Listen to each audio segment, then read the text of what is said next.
swear or affirm the testimony you're about to give in this action shall be the truth, the whole truth, and nothing but the truth, so help you God? Yes, sir. Sir, please state your full name and then spell it for the record. Full name is Marquis Cooper, Marque, last name Cooper, Cooper.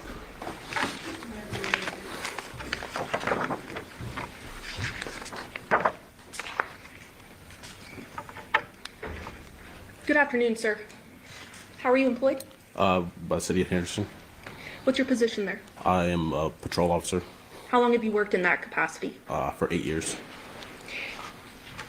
And what are some of the duties of a patrol officer? Could you inform the ladies and gentlemen of the jury that may not know? Yeah, for patrol officers, typically responding for calls for service. It can be something as simple as a civil dispute or as a shooting. So just whatever calls for service that come through the computer. And as a patrol officer, are there certain areas that you're assigned to? Yes, so Henderson's separated by the North Division, West and East, was assigned to the North Division. And in those, also in those North, they're separated by what they call beats or areas, which is, they're numbered on ours. It's 1 through 7 for the North. And you said which area command were you responsible for on around the time frame of August 7th, 2023? That was the North Area Command. What types of call for service would you go out to and respond to? As far as on that day or just in general? Just in general. It could be a gamut of things. I mean, like I said, a simple complaint of neighbor dispute to a shooting to petty larceny. We had them all there, so a lot of petty larceny and things of that nature. So it can be anything you can respond to. Is adding chicken broth to dog food actually dangerous? So, Rob, what do you feed your dogs? You know, I used to think that I was making my dog's kibble extra special by giving them a little added warm water. Like, here you go, buddy, fancy meal upgrade. But I found out it is a huge mistake. What? Why? Well, first of all, you got to know most kibble is only about 10% moisture. That's the same as raw pasta. Ooh. Yeah, before your dog can even digest it, their body has to break it down. So it has to pull water from somewhere else, their skin, even their joints. Joints? Yeah, and apparently dehydration can stress major organs like their kidneys and their liver, even if they're drinking plenty of water. What? That's scary. Especially because dogs are masters at hiding pain. So it could be happening to your dog right now and you might not even know it. So adding water should solve the problem, right? You'd think. But if you add liquid to kibble and your dog doesn't eat it immediately, it becomes the perfect breeding ground for bacteria like salmonella. Lesson learned. I'm never going to do that again. You don't have to. I found a better option. If you've noticed your dog slowing down or struggling with digestion, low energy, stiff joints, messy poops, a dull coat, itchy skin, or just something seems off, like they aren't their usual playful selves anymore, I've discovered something that our dogs are eating probably every day that could be crippling their health and making them feel old, sick, and tired way before their time. And there's something you can do to help them right now. I'm Rob Lowe. What a lot of people don't know is that I am a huge dog lover. I've rescued hundreds of dogs from Southern California shelters. My wife Cheryl and I would do these huge sweeps and clear out the shelters and have mobile vets ready to make sure they're healthy and then place them in loving homes. We've raised our dogs together since we started dating 35 years ago. And right now we have 6 dogs at home that we would do anything for. I'm proud to say I've been able to help a lot of dogs in a meaningful way, but I want to help even more dogs all over the world. And that's why I've made this video. After spending my life caring for dogs, I've seen them make amazing turnarounds just by adding a few specific foods to their diet. So I'm about to show you the best foods that you can give your dog for their health, weight, energy, joints, skin, coat, and more, as well as one thing I will never let my dog eat again. I've owned and loved so many dogs, and I've watched many of them get old, have health problems, and pass away. And each time I found myself wondering, why does our time with them have to be so short? And is there anything we can do to help them live longer? So I've been on a journey to find out. And I've put together an easy list of go and no-go foods. I've done a ton of my own research, and I've hooked up with one of the most well-known dog experts in the world to compile this information. So let's start at the beginning. Man's best friend. They've been with us for thousands of years, defending us from predators and chowing down on our scraps. But our dogs aren't eating wild buffalo or chicken anymore. And unfortunately, it shows because many dogs aren't living as long as they used to. Golden Retrievers used to live for 17 years. Now, their average lifespan is 10. Bernese mountain dogs are supposed to live around 10 years, but now it's around 6 or 7. And Leonbergers drop down to around 7 years too. But we can help turn the tide by feeding them certain healthy, natural dog superfoods that they might not get all that often. So here's my list of go and no-go foods. Go food number 1, ginger. Ginger is great for humans to help ease tummy troubles. Turns out the same is true for our dogs. Plus, it's great for dogs' joints thanks to its anti-inflammatory properties. Most dogs actually love the flavor. Just mix it right into their food. A little goes a long way. The American Kennel Club says use about 1/4 teaspoon for a small dog and 3/4 teaspoon for a large dog. On the other hand, stay away from these spices and veggies. No-go food number 1, anything from the allium family. This includes chives, onions, and leeks because they are toxic for dogs. And they cause stomach issues, diarrhea, their heart beating way too fast, and hemolytic anemia, where the red blood cells die off faster than they can be replaced. It only takes a tiny amount to make a dog very sick. Symptoms can show up days after they eat a piece of an onion. So if you suspect your dog may have eaten some, or you smell onion breath, call the vet right away. It could save their life. Next up, go food number 2, chicory. Chicory is a little-known dog superfood that's absolutely packed with prebiotic fiber. Fiber is very important for your dog's digestion. It helps firm up your dog's poop so it's more solid, makes them less messy and stinky. Studies show chicory can also support heart health, a healthy weight, and increase the quality of life, which means your dog can experience more happy, healthy years with you. You can give them leaves or the roots. Just add a little bit to their bowl, and they'll probably feel way better for it, thanks to all that prebiotic fiber. You know, gut health is one of the most important things you can take care of in your dog. After all, the gut influences every aspect of their health. Obviously, this includes digestion, but also their brain health, their behavior, immune system, weight, anxiety levels, the list goes on. And you can positively influence all these areas of their health by making sure their gut health is supported. You also want to avoid foods that can disrupt their gut, stuff like kibble. Kibble is actually my number 1 no-go food for dogs, but it's not because of what's in it. After all, many kibbles and canned food nowadays contain healthy ingredients dogs need. The problem is how they're processed. They're cooked at high heat, which leads to a ton of nutrients being cooked out of the food. And even worse, it leads to nasty chemical products called AGEs. AGEs stand for Advanced Glycation End Products. These chemicals are a byproduct of any food cooked at high heat. And the longer and hotter something cooks, the more AGEs it produces. Kibble is blasted with heat multiple times. First, it's steamed, and then it's fired up to nearly 400 degrees to dry out. So you can imagine the AGE levels are through the roof. And when AGEs get into your dog's body, they cause mayhem. They can severely mess with gut health. They could steal your dog's energy, leave them susceptible to illness. Then turning your attention to August 7th of 2023, were you working as a patrol officer at that time? Yes. And which area command was that again? The North Area Command. North Area Command. Were you then dispatched to a call at 2698 Paladura Drive on that date? Yes. Around what time did that call come out? Don't know the exact time, but I roughly think it was around 8:50-ish. Fair to say around 8:40 in the morning? Yes. And what was the nature of the call as you understood it at that time? At that time, what I had was the CAD notes from the computer, and it just said that a mother found her son, and she saw blood, and I think the other detail was he didn't have a face. That's what the call note stated. And then after getting that information, did you then respond to that Paladura address? Yes. Did you respond with anyone? Yes, there was another officer dispatched with me, and I also responded with the Henderson Fire Department. Do you recall which officer was with you? Officer Flores, and then more eventually showed up after. Okay, but initially it's you and Officer Flores that respond to this Paladura address. Yes, ma'am. When you responded to the address, were you in a marked patrol vehicle? Yes. Okay. How is it that you responded to the scene? And specifically what I'm wondering is, did you roll code? Initially I started code, but I was close by, and then I shut down just because I was close by, and it was more safety reasons. Can you inform us what rolling code means? That is lights and sirens. How long did it ultimately take you to get to the scene once the call came out, would you say? I don't know the exact Was it time. hours, minutes? No, a few minutes. And when you did arrive to the scene, were you wearing what's called a body-worn camera? Yes. And was that recording when you did respond? Yes. Prior to today, did you review that body-worn camera footage? Yes.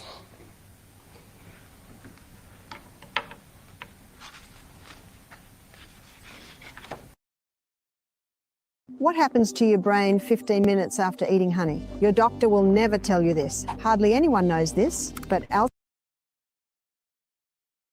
Your Honor, permission to admit State's Exhibit 2 that I believe has been previously stipulated between the parties for its admission. Absolutely, no objection. Okay, states do will be amended? Your Honor, permission to publish that exhibit? Yes.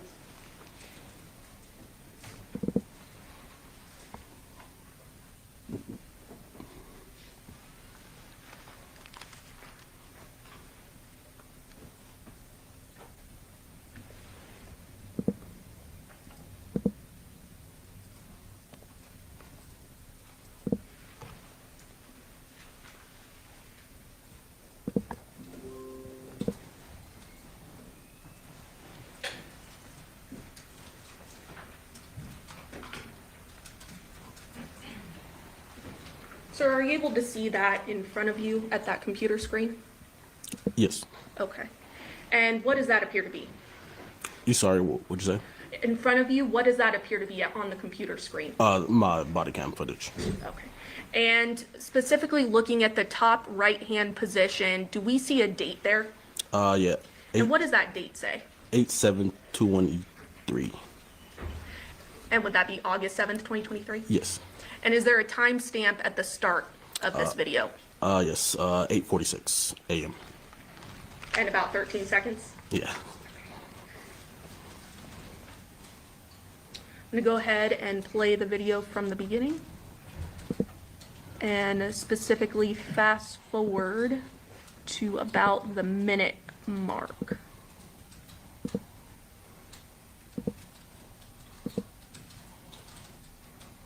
Publishing at 53 seconds. Good morning.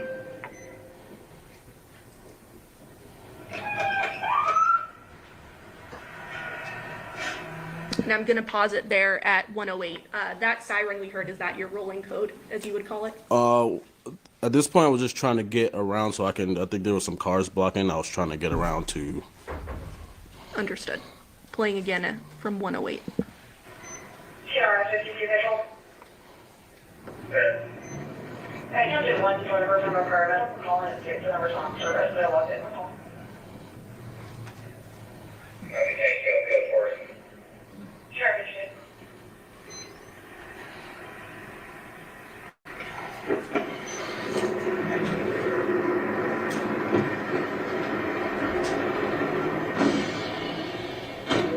And I'm going to pause the video at 1 minute 36 seconds. So when you approach the scene, the 2698 Paladura Drive, are there already people at the residence?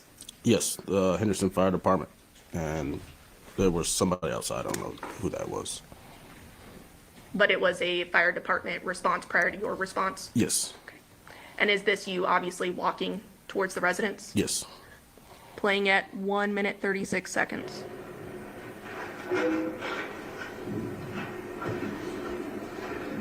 And I just want to stop it here at 142. Is there anything unique about sort of the garage area that you saw when you were walking up to the residence? That it was just slightly cracked. Playing at 142.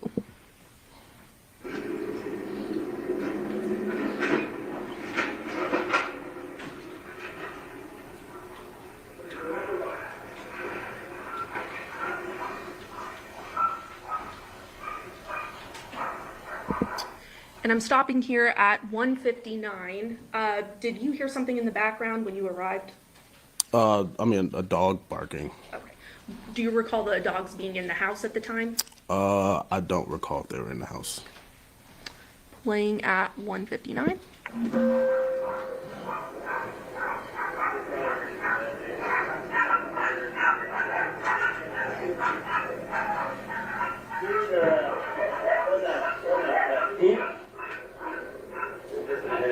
Okay. So let's lock this down then. Stopping it at 2 minutes, 19 seconds. Was that your voice there, sir? Yes. And what did you say in that video? If it was missing head, let's lock it down. Okay. And what does lock it down mean? Meaning there's now a crime scene, so we kind of push everybody out and freeze that area, limit access to the house essentially. The initial response was not necessarily a response to a crime, is that correct? Not initially. It was to see, essentially respond to what was being called into as someone that needed potential medical aid, is that right? Yes. But once you saw this, you determined it appeared to be a crime scene and you locked it down. Yes. Playing again at 2:19.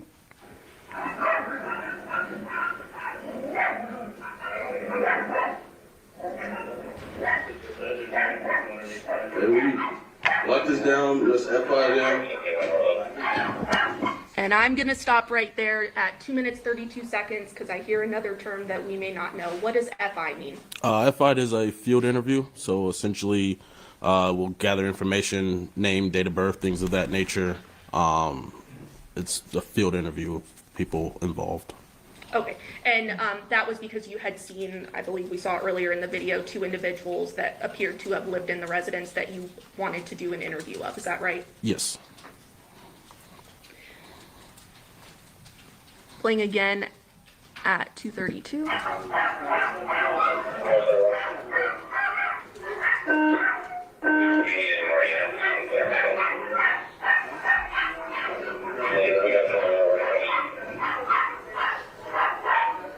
Sarge, 442. Are you around? Stopping the video at 2 minutes, 50 seconds. I hear you on your radio. What are you doing at that point? At this point, I'm just making sure, due to the nature of the call, making sure the supervisor is on his way. And who was your supervisor that you were reaching out to? Sergeant Shields. And is that typical protocol to reach out to a supervisor in Yes. this type of situation? Yes. Okay. And when you went into the room, what were your initial observations of what you saw? Clearly, you saw a deceased person. Is that right? Yes. Anything unique about the body?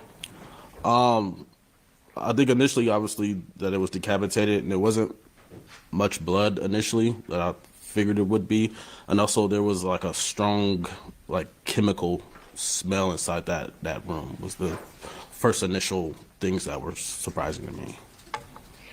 Were you able to see what was used to cut off the head or kill the person? No. Playing at 2 minutes, 50 seconds. Copy. Hey, we're locking it down until we get here.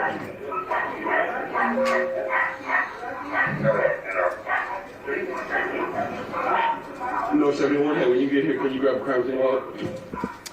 And stopping at 3 minutes, 8 seconds. What is a crime scene log? Crime scene log is, once we determine it's a crime scene, it's pretty much a document to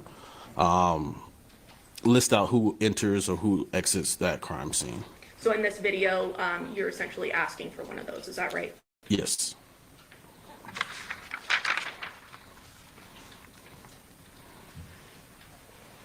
Playing at 3:08. And I'm pausing at 3:11. Are those the 2 individuals that you saw in the home that appear to be residents? Yes. Were you able to, through your investigation, identify those 2 individuals? Yes. Okay. And was that Yoko Willette and Masao Yoshida? Yes. Playing at 3:11.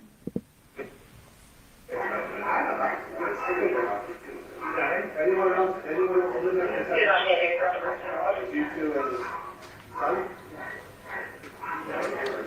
And I'm stopping there at 3:24. We hear in the video that it appears to be only those 2 individuals as well as the deceased that was in the home at that time. Is that right? Yes.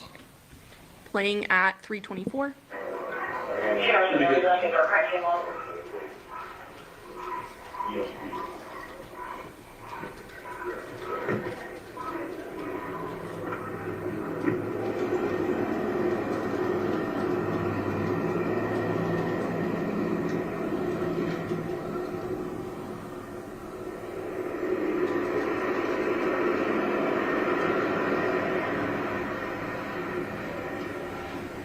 stopping the video at 3:55. So essentially, after you are locking down the scene, calling your sergeant, and the investigation is underway, what do you do at this point?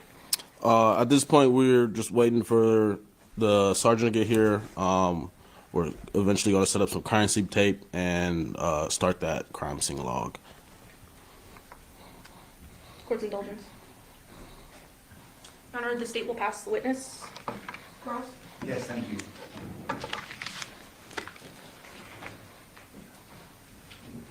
Officer Cooper, you had said something on your direct. You had testified that obviously you see that this body is missing a head, correct? Yes, sir.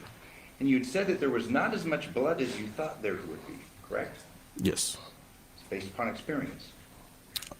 In this situation, no, just from being on different types of critical incidents. Fair to say that there wasn't as much blood there as you thought there would be. Perhaps that head was removed somewhere else, correct? Different spot. One more time, sorry? I said fair to say that based upon you not seeing as much blood as you thought there would be, reasonable assumption is maybe that body was decapitated somewhere else other than where you saw it laying in bed, correct? I'm not sure if it was moved or what, just on my initial, it didn't seem. Okay. You'd also testified that when you came into the residence, this smell hit you. I think your testimony was it was a strong smell, correct? Yes. Now, there were two other occupants at 849 when you arrived. It was Yoko and the couple that was standing there, correct? Yes. Was there ever an indication or a statement made to you by either one of them concerning the strong smell in the house? No. No. Thank you. No further questions. Good afternoon. You solemnly swear or affirm the testimony you're about to give in this action shall be the truth, the whole truth, and nothing but the truth, so help you God? Yes, I do. You may have a seat. And Officer, can you please state your full name and then spell it for the record? My name is Forrest Shields, FORESTSHIELDS. Good afternoon, sir. Good afternoon. How are you employed? How am I employed with the Yes, city sir. of Henderson? I'm a police sergeant. How long have you worked as a police sergeant? As a police sergeant, approximately 2 years. But as in law enforcement, I'm just started my 28th year. 28 years? 28 years. It's a long time. Yes. What was your career path to become a patrol sergeant? I started my career in Honolulu Police Department. And then while I was there, I worked patrol, field training officer, a couple plainclothes detective type units.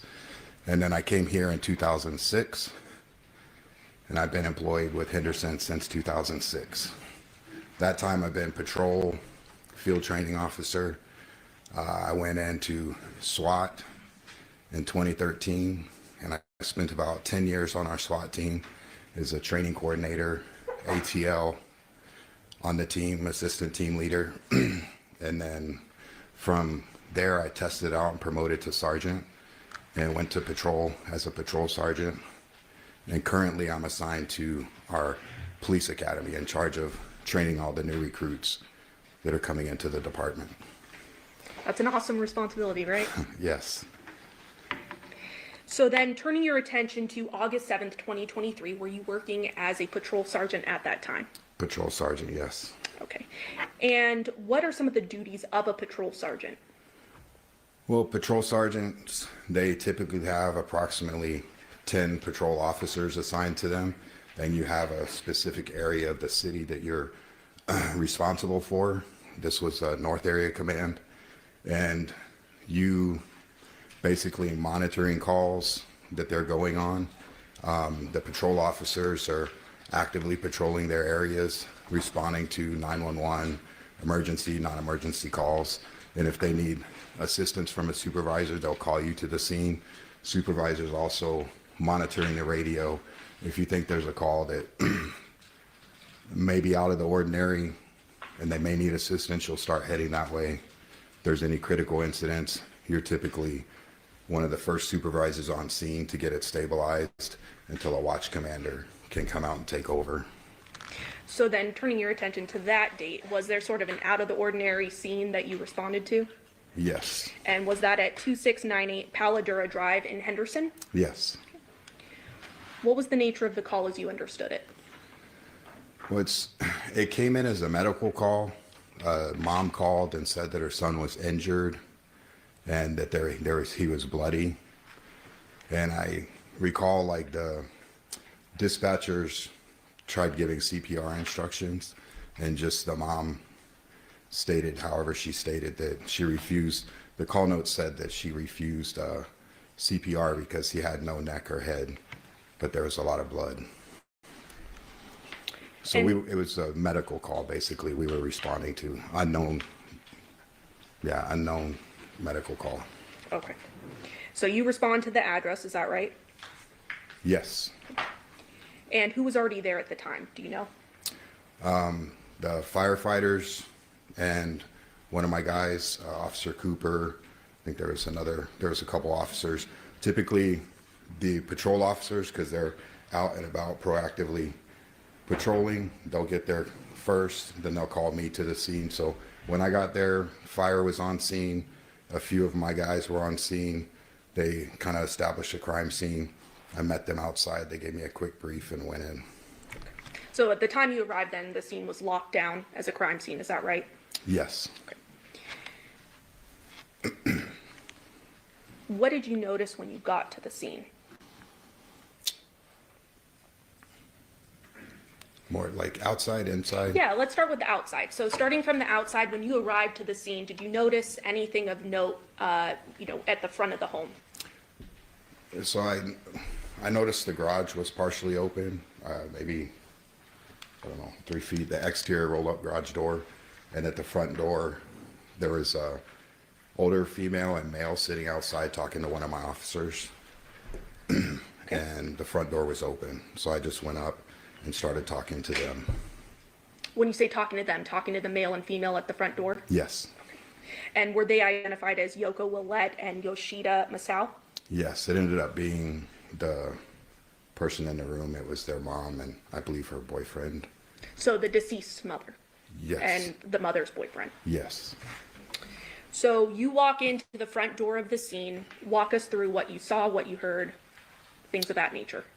Okay, so I go in and my officer is escorting me back. So we walk into like the living room area, go into the kitchen, take a few steps down and come back this way. It's like a converted living room area maybe that was converted into a bedroom. And the bed is to our right. And then laying on the bed was a body, the deceased. And then, do you want me to explain that more? Or? Was there anything you noticed that you smelled when you were inside the room? Well, initially, but we didn't know what it was until later. But you could kind of taste and smell like a little burning that's not common walking into people's houses. So you described it as a burning, like a chemical burning smell. Was that right? Yeah, like you could kind of taste it a little bit, and you could definitely felt it in your nostrils. But it wasn't really strong when we first went in. As strong as it seemed like it got stronger the longer we were there. And more in the bedroom area? Yes. And you may have already said this, but was there anything unique about the body when you saw it? Well, so like I said, I came from the kitchen down the stairs, came around. The bed is here, and the body was laying face down on the bed, and the shoulders were kind of, if the body was laying this way, face down, the shoulders were kind of even with the edge of the bed. And I think it was partially wrapped in a blanket. And just things that I noticed, there didn't appear to be like signs of any struggle or anything. Like there wasn't a bunch messed up. It was just kind of laying there, like the arms weren't moved or anything. So it's pulled to the edge, and it just, in my mind, I thought, man, that was just a really clean cut, and then there was no head. Okay. And then Now you had mentioned the body was laying on the bed, is that right? The body was laying on the bed, yes. And was it on the body's stomach? Yes, The on the person's stomach, laying face down. Yeah, the back was facing up. Okay. And where the head would have been off the bed, is that right? Yes, like I said, the shoulders were kind of in line right with the edge of the bed. So the head would have been out here. Did you see any blood at the scene? I did see blood, but just from experience over the years, like you've seen people shot or stabbed or other lose a limb on a motorcycle accident or other type of trauma to the body, you would expect to see a lot more blood. Then that was something that stuck in my head, is like, there's blood, but I would expect to see a lot more, especially under where the head would have been. Like, I don't know if like maybe something was put there or something to collect. It's what it appeared, like maybe something was put there to collect the blood, because there was just what appeared to be not as much blood that you would imagine being there. So no blood spattering, things of that nature that you might Right. normally I remember there was blood on the mattress to the right of the body, and then a small, I mean, I don't know if that's small, I think there's a small amount of blood on the floor. And then, yeah, looking around, the wall wasn't very far away. You would expect to see some type of cast off, splatter, spatter, blood anywhere, but it was just, it appeared like a very clean scene, other than the body, the blood, the little blood. Now, the color of the blood, was it unusual?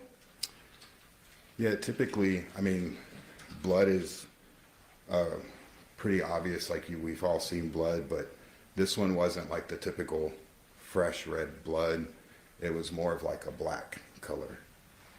And that's not normal based on your training and experience from what you've seen with bloody incidents.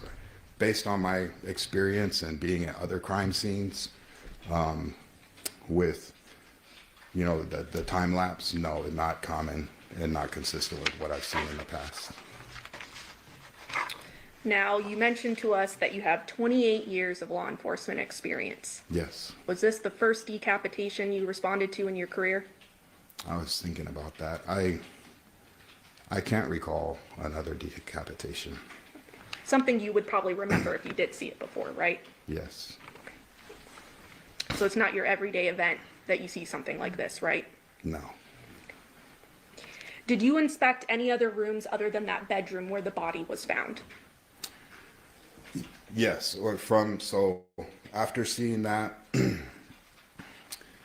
and just thinking about the blood, I went around. So if you go around the bed, back there's kind of like a little hallway that led into a bathroom. So I walked into the bathroom, and before I went to the bathroom, I remember having to step over 2 bottles of like cleaning, liquid cleaning bottles, some kind of Clorox or that type of thing, bottles laying on the carpet prior to getting to the bathroom. So stepped over those, went into the bathroom because I was wondering maybe if there was blood in the sink or blood in the bathroom or anything, but nothing appeared. There didn't appear to be any blood in there, and didn't appear to be any signs of struggle in there either. So the other things that I noticed that the mom had said outside, I confirmed what she had told me, where she said when she came downstairs, she thought it was weird that the dogs were locked out, and the interior garage door, the single door, was propped open, and then the exterior door was rolled up. So when I came out of the bathroom, I noticed that the interior garage door was propped open, the exterior roll-up door was part of the way up. Okay. Now I want to turn back to the body that you saw. Did you notice anything peculiar emanating from the body? It was actually pointed out by one of my officers on the scene. I was kind of by the foot of the bed, I think, and he said, "Hey, Sarge, this guy is smoking." And I was like, "What?" He said, "This guy is smoking. There's smoke coming from underneath him."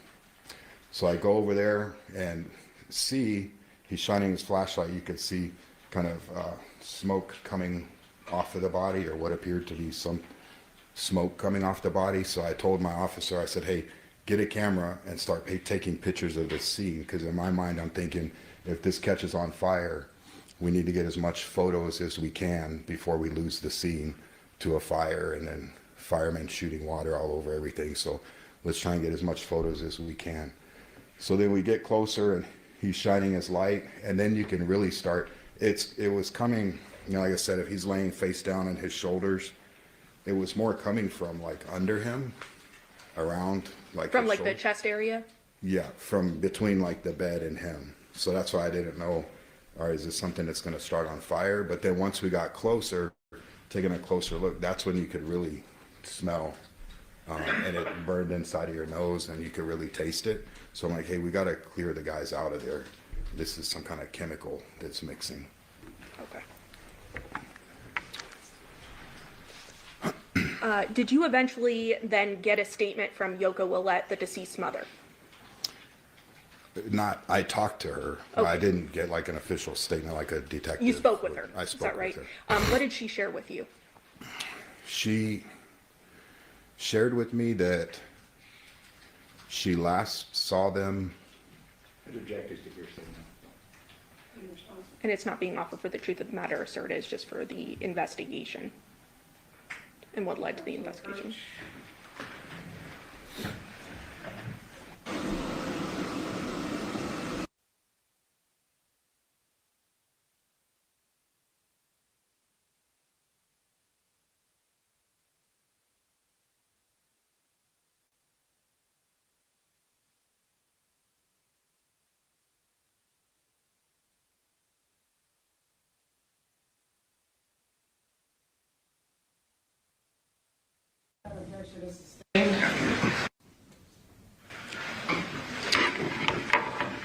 So after taking this statement or speaking with Yoko, Yes. and conducting that initial investigation, did you eventually call the lieutenant to come out?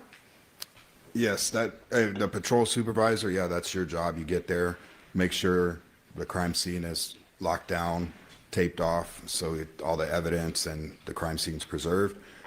Then that's why I spoke to her to get a brief story, so I could report up my chain. So once I get the story, my guy's observations, the story from mom, I put that together. I call my watch commander, and then we make notifications to get detectives and crime scene to come out to the scene to hand over the investigation to them.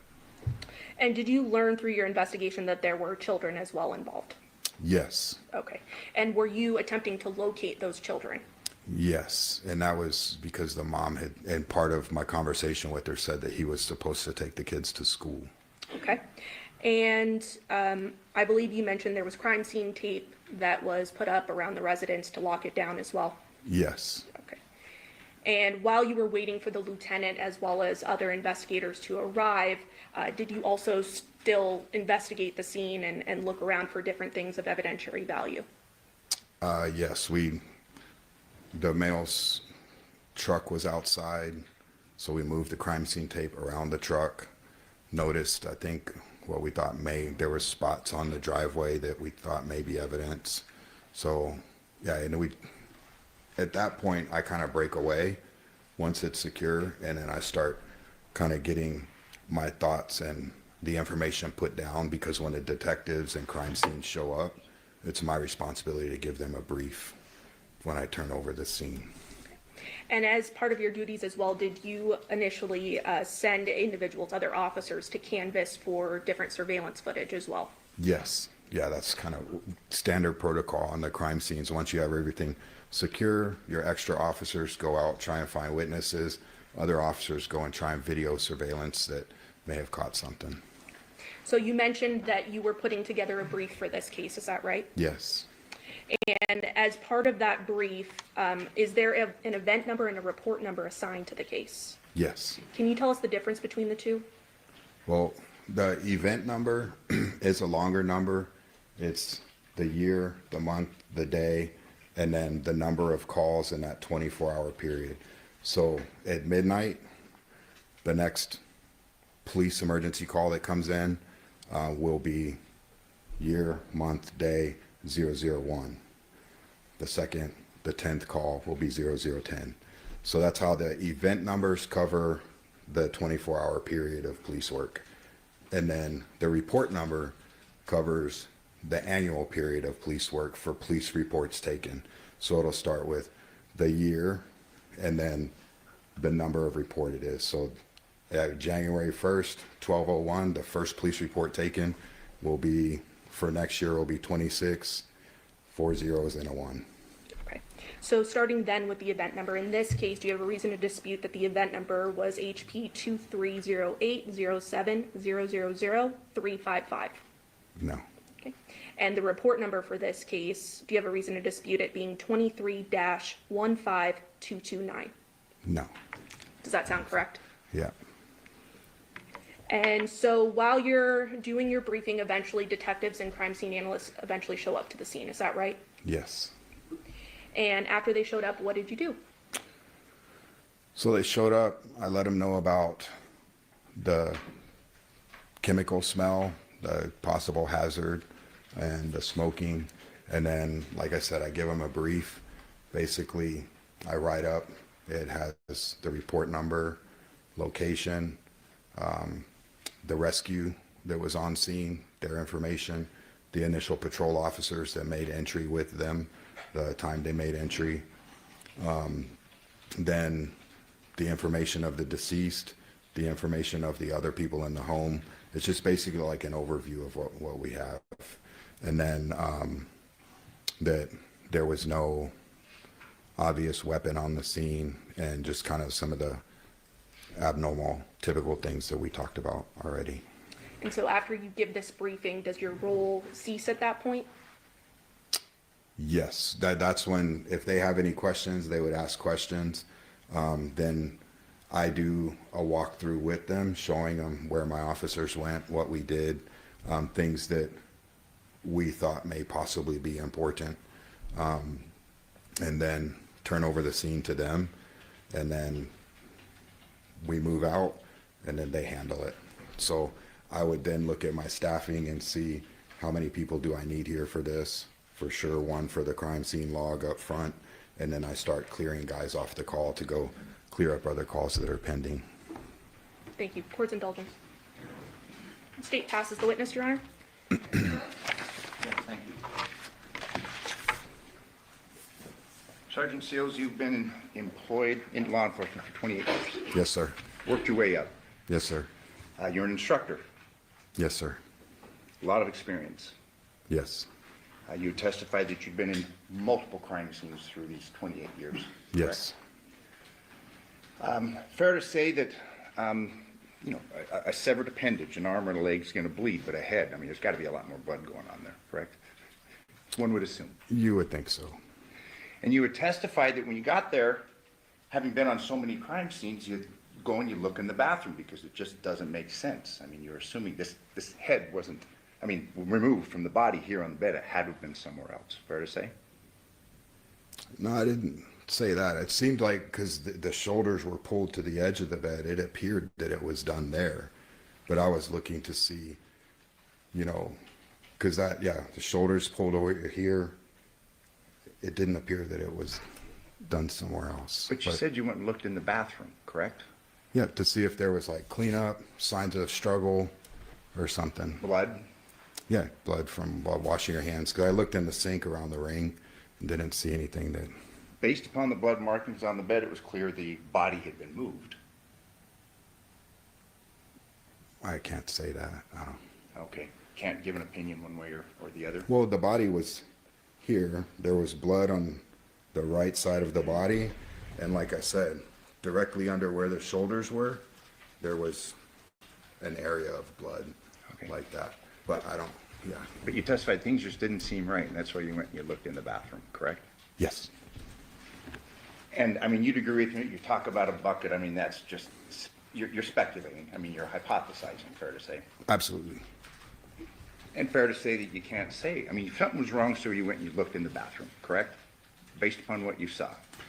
Based on what I saw, like I said, that is speculation, but it's like what made sense with the way that the blood was, the body was, lack of blood on the thing, the shoulders lined up with the side. And part of me going into the bathroom also is just before I turn things over to detectives, I want to make sure that I checked everything in case they have questions for me. Fair enough. But again, you would have expected to have seen a lot more blood, correct? Had Yes. the had just been chopped off or sawed off or however removed there, correct? If they were alive at the time, you know, because typically when I have seen those injuries, if you're alive, your blood is pumping and it squirts. It's, you know, I've seen a guy cut his neck and it squirts. All over the place. Have you ever had any cases? If they're where alive. have you ever had an experience though where a head's been cut off with a saw? Oh, people were dead. Not that I know of. Okay, so we don't know then. Fair to say? Fair to But you say. went and looked in the bathroom, correct? Yes, sir. Thank you. No further questions. No further questions, Your Honor. Ladies and gentlemen, the jury have any questions? Would Ms. Sir, you can write your question on a full sheet of paper with your name and your juror number. Can counsel approach?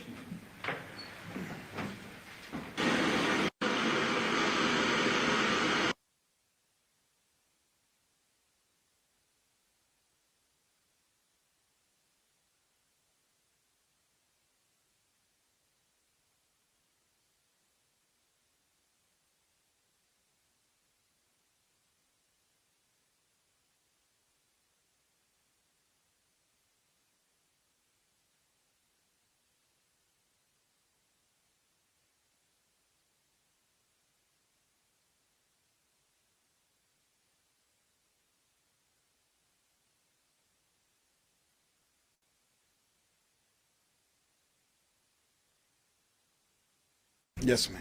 Judge. In speaking to the homeowners, Yoko, were the dogs hers or the victim? Did she tell you?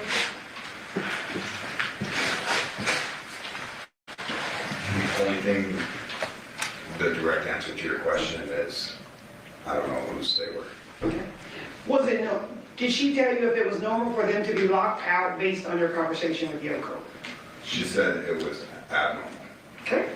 State any follow-up based on the juror question? No, Your Honor. Defense? No, Your Honor, thank you. Did ladies and gentlemen, jury have any further questions for this witness? Okay, seeing no response, sir, you are excused. Thank you very much for your testimony here today. Thank you.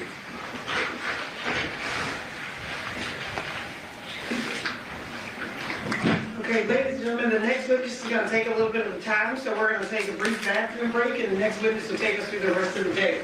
During this break, we must not discuss or communicate with anyone, including fellow jurors, in any way regarding this case or its merits, either by voice, phone, email, text, internet, or other means of communication or social media. You must not read, watch, or listen to any news or media accounts or commentary about the case. You must not do any research, such as consulting dictionaries, using the internet, or using references. You must not make any investigation, test the theory of the case, reprove any aspect of the case, or in any other way investigate or learn about the case on your own. You must not form or trust any opinion regarding this case until it's finally submitted to you. Ladies and gentlemen, it's 3:25. We'll be at recess until 3:40. All rise for the jury.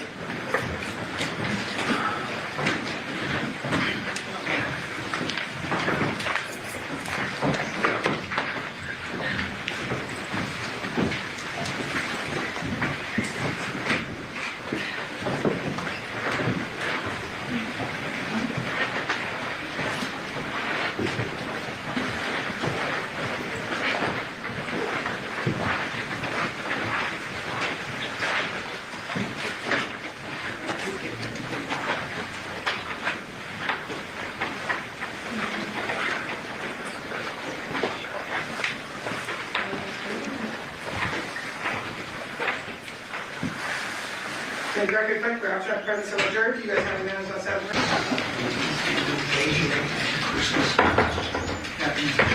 You solemnly swear or affirm the testimony you're about to give in this action shall be the truth, the whole truth, and nothing but the truth, so help you God? Yes, sir. You have a seat. Sir, if you please state your full name and then spell it for the record. Devyn Willette, Can you spell that for us, sir? DEVIERLLETTE. Thank you, sir. Whenever you're ready, sir. Devyn, how old are you? 29, sir. Here. I can scoop this so you don't have to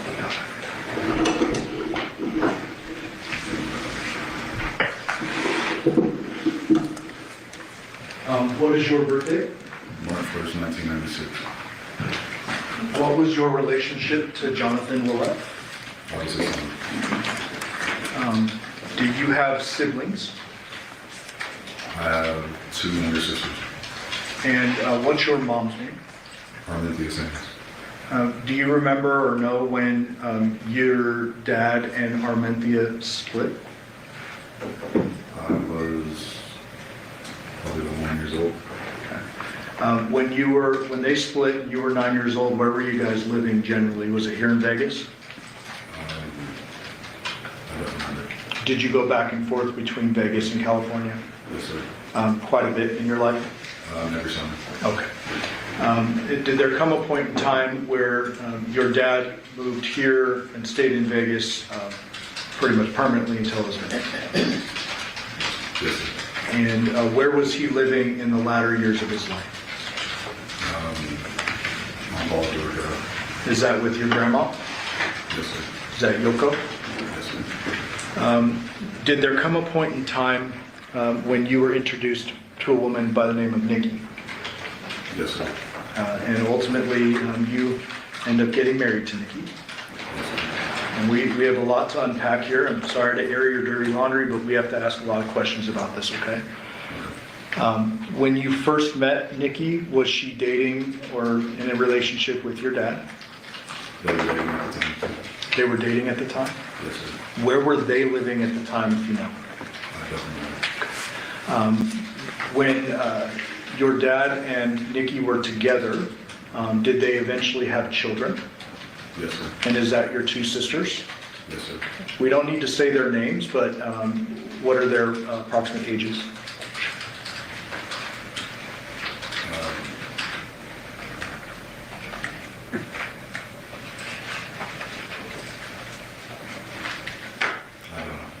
Okay, that's okay. I just need an approximate. So are they right now under the age of 13?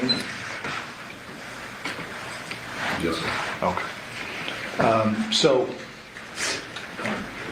were you in kind of living with Dad or anything like that when he was with Nikki? Yes, sir. And when they had the children together, were they living together? Yes, sir. Do you remember where that was? Not the numbers, but it was on Blue Magic Street. Blue Magic? Is that here in Vegas? Yes, sir. Before the girls were born, did there come a point in time where you and Nikki became intimate? Or was it after? It was after. Okay. So girls are born. Do Nikki and your dad stay together after the girls are born? Yes, sir. And for how long did they stay together before they split?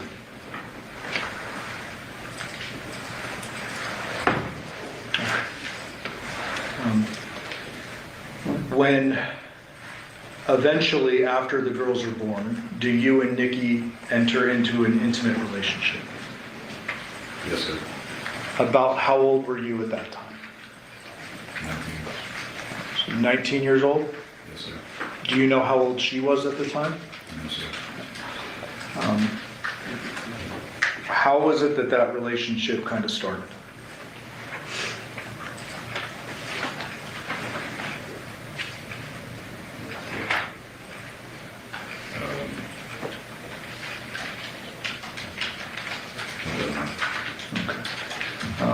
Do you remember who kind of, I don't mean to be crass, but like who made the first move or any of that? Okay, it was a long time ago, right? Yes, sir. While you were intimate with Nikki initially, was she still dating your dad? Or in a relationship with your dad? Yes, sir. Does it embarrass you to admit that in front of a bunch of strangers? Yes, sir.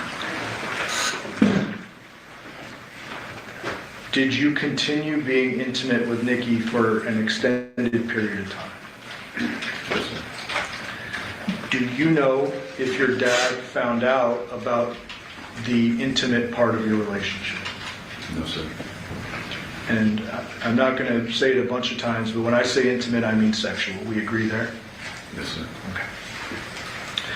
Okay. Did there come a point in time where you all three lived under the same roof? Yes, sir.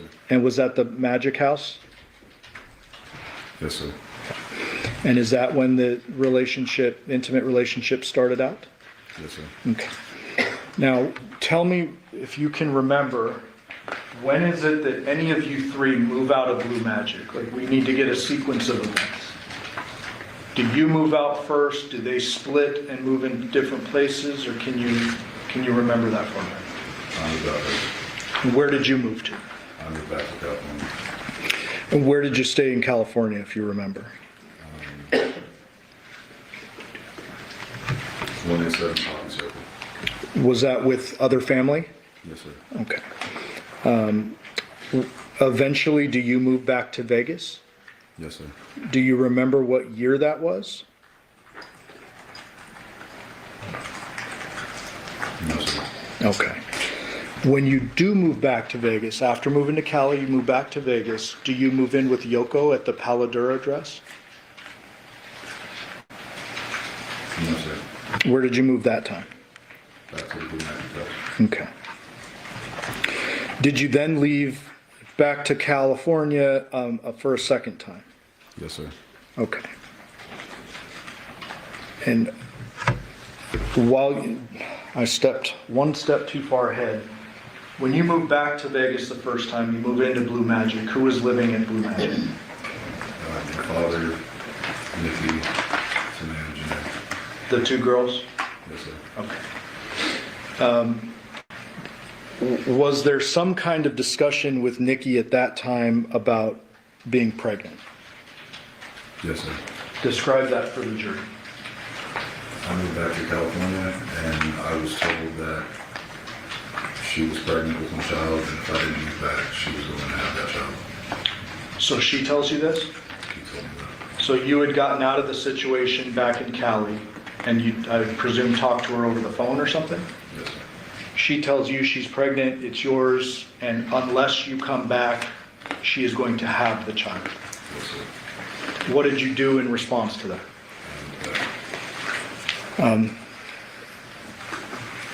Did you witness her go to a doctor? No, sir. Did she tell you anything about that child she claimed was yours? She told me that she had gotten an abortion. But you never saw any documentation or No, sir. anything like that? Okay. So you're pulled back into this situation, you're back here in Vegas, and then you move out again to California. Yes, sir. When you moved back to California that time, do you remember your dad, Nikki, and the girls still staying at Blue Magic together? Yes, sir. Okay. So then you go back to California, and when is it that you return?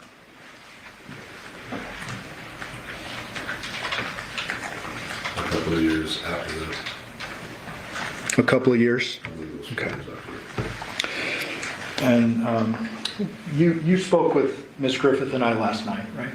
Yes, sir. We talked about, I'm going to ask you some questions, and if you don't know a date, you estimate, but don't guess. We're in agreement there, correct? Yes, sir. So you're doing your best with the dates? Yes, sir. Okay. When you moved back this time, were the girls living with Nikki and just Nikki? Yes, sir. Where was your dad living? Paul Drive. Where did you move to? Paul Drive. So you lived with your dad?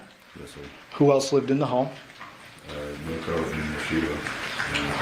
Okay. Is Yoshida Yoko's partner, friend, boyfriend? Yes, sir. They're elderly folks. Yes, sir. When you lived with your dad, how was your relationship at that time? It was fine. I worked with him. You worked with him too? Yes, sir. Doing what? Anything and everything. Okay. From moving houses to setting up backyards. Moving houses, setting up backyards? Okay. So let me ask you kind of a general question before we move on. Is it fair for me to say that your dad was in and out of your life growing up? Yes, sir. Did you have a strong relationship with your dad as you're getting into your late teens, early 20s, or was it just kind of a, that's my dad and don't see him too often, or what? No, I love my father, so we have a strong relationship. Okay. Did there come a point in time when you're living with him at Palo Duro and working that you guys have some disagreements about work and other stuff. Yes, sir. Would you consider your dad to have been a hard-headed person? Yes, sir. Okay. Was he an opinionated guy? Yes, sir. Okay. Did you ever tell your dad that you had been having a sexual relationship with the father of his other children? The mother, you mean? The mother. Jesus, I said father. Yeah. No, sir. I apologize.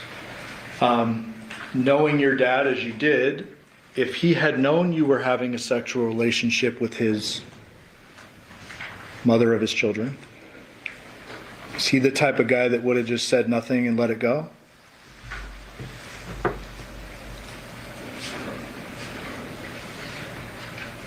Yes, sir. Okay. So you never tell him. I don't want to ask an obvious question, but why not? I couldn't build up the courage to do it. Okay. Eventually, do you move out of the Paladura? 1 second, Mr. Dunn. You can't hear him? Okay. And I'm sorry, sir. Your voice is, thank you so much. Your voice is just really soft to people. And we're going to see if we can figure out this.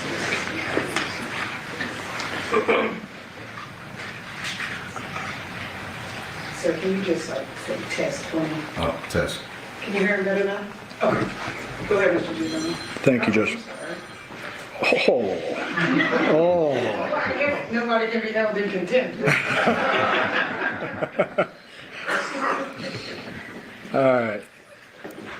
I'm going to keep that one in the back pocket. So you eventually move out of Paladura. Yes, sir. Dad stays, Yoko and Yoshida stay. Yes, sir. Where do you move? To 5510 Porcupine Rim Street. Did you move in with Nikki? Yes, sir. And I've been saying Nikki. Did you know Nikki by several different names? Tracy, Devyn, and Nikki. Those three. Tracy, Devyn, and Nikki? Yeah. Okay. Is Devyn spelled Devyn? D-E-V-Y-N? Yes, sir. Okay. Did you, after moving out of Paladura and into Porcupine Rim, resume your sexual relationship with Nikki? Yes, sir. Were your sisters living there, or was there some kind of custody arrangement? Or was that later? That was later. Okay. So when you first move into Porcupine Rim, can you give us a date, a year, an approximate year, anything like that? And if you need to use the date of your dad's death, August 7th, 2023, as a point of reference counting back. Probably 2020. Probably 2020? Actually, I don't know. Okay. So you live at, can we agree that you live at Porcupine Rim at least a couple of years with Nikki? Yes, sir. Okay. And during this time frame, I'm going to ask you some very specific questions. Did there come a point in time when the family court became involved in the custody of the children? Yes, sir. Did Nikki lose custody of the children? Yes, sir. Was this before or after you married, if you remember? After. So after you married Nikki is when the custody thing happened. Yes, sir. Prior to that, were the girls living with you and Nikki at Porcupine Rim for however long you were living there? Yes, sir. Okay. And Dad, to your knowledge, is still living across town? Yes, sir. Okay. When Nikki lost custody of the children, did they move back in with your dad? Yes, sir. And to your knowledge, did they live out at the Paladura address? Yes, sir. Do you know how long they lived at Paladura with your dad? No, sir. Okay. Did there come a point in time in the summer months just before your father's death, that the girls moved back in with you guys, you and Nikki at Porcupine Rim. Yes, sir. Did they stay over the summer? Yes, sir. Did they have bedrooms there? Yes, sir. And where were you sleeping at the time? The master bedroom downstairs. With Nikki? Yes, sir. Okay. Were there times that you slept on the couch? Yes, sir. Okay. Did your sexual intimate relationship continue throughout the course of this time period? Yes, sir.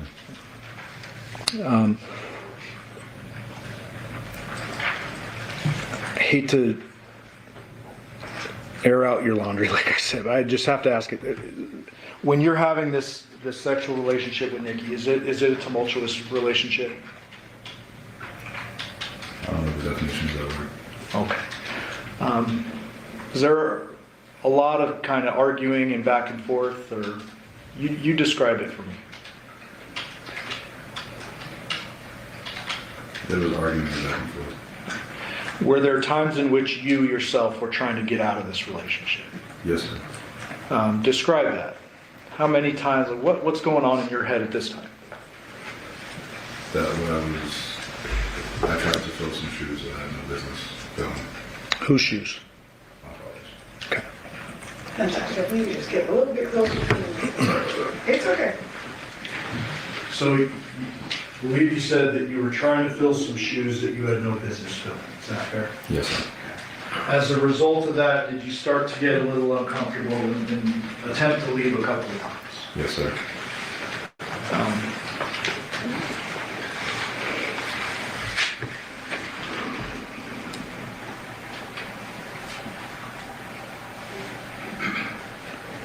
Did there ever come a point in time, and I want to be precise here, prior to you learning of your dad's death, that you learned he was going to move in to the Porcupine Rim address? Prior, no, sir. So you didn't know he was going to move in prior? No, sir. Okay. Did you learn that at some point after? I learned after the death when my grandmother was telling me about it. Okay. Did you talk to your grandma like on the 7th? The day after, yes, sir. Yeah. Okay. So I want to now bring you to August 6th, okay, 2023. On that date, were you living at the Porcupine Rim address? Yes, sir. Were the girls living there? Yes, sir. Was Nikki living there? Yes, sir. Do you know or remember what you did during the day on August 6th? I woke up and I went to work, and I got a phone call from my grandfather saying that my dad was critically injured, and Okay, let me clarify here. I'm talking about the day before you were notified. I went to work. Okay, so you work on the 6th. Yes, sir. Do you know what Nikki and the girls were doing that day? No, sir. Did there come a point in time after? When I found you, I wasn't living. I was disappearing. As a former polysubstance user addicted. After you get home from, oh, and I should ask you, did you drive a work van? Yes, sir. Is that the white one that was parked in front of the home? Yes, sir. Okay. There's another vehicle out front of the home. Whose was that? Not the Nissan Armada, but the little sedan. Oh, that was my vehicle, sir. Was that operable at the time? Yes, sir. And did you drive it? Yes, sir. Okay. The night of August 6th, you get home from work. Do you remember a point in time where you saw your dad at the Porcupine Rim address? Yes, sir. Describe that for the jury. So I just got off work. I was helping with the girls with their homework, and I believe I went into the garage and I saw my father bringing over a bunk bed and a desk for the girls, and his back was turned to me, so I closed the garage door. So you didn't talk to him? No, sir. How was your relationship at that point in time? We hadn't talked for a while. At some point prior to that, had he learned that you had actually married Nikki? Yes, sir. How was that conversation, or if you had a conversation about it? he sent me a text message asking or saying, I don't know what you're doing, but it's not right. And I responded with half of what you know is true and the other half isn't. So your dad clearly knew you were formally married. Yes, sir. Do you remember the date you got married? No, sir. Did you ever get divorced? No, sir. Is that something you would like to do? After this, yes. Okay, once this trial is done? Yes. Okay. That night when you see your dad moving the girls' stuff into the garage, you don't talk? No, sir. Okay. What did you do after that? Did you just go back inside or what? I went back inside and I continued watching the movie with the girls. Okay. Tell the ladies and gentlemen of the jury kind of how the night progressed from there. So I continued watching the girls, watching the movie with them, and Nikki had told me that she was going to go help John move some things, and I said okay, so I stayed at the house. We continued watching the movie, and after when the movie was over, I had put them down to bed, and I myself went to sleep. Do you remember where you put them down to bed? Yes, they had individual rooms upstairs. So I took them upstairs, I had them change into their pajamas, and then went to bed. Okay. And then where would you have gone to sleep that night? Downstairs in the master bedroom. Do you remember texting Nikki saying something to that effect? I remember texting her, letting her know that I had put the girls to sleep, and I myself am going to sleep because I was working next day. You had worked the next day? Yes, sir. What time did you typically work? I believe it was 8 a.m. or 8:30. Okay. So I'm not going to show you a text message, but you remember sending a text message. Do you remember the time of that text message?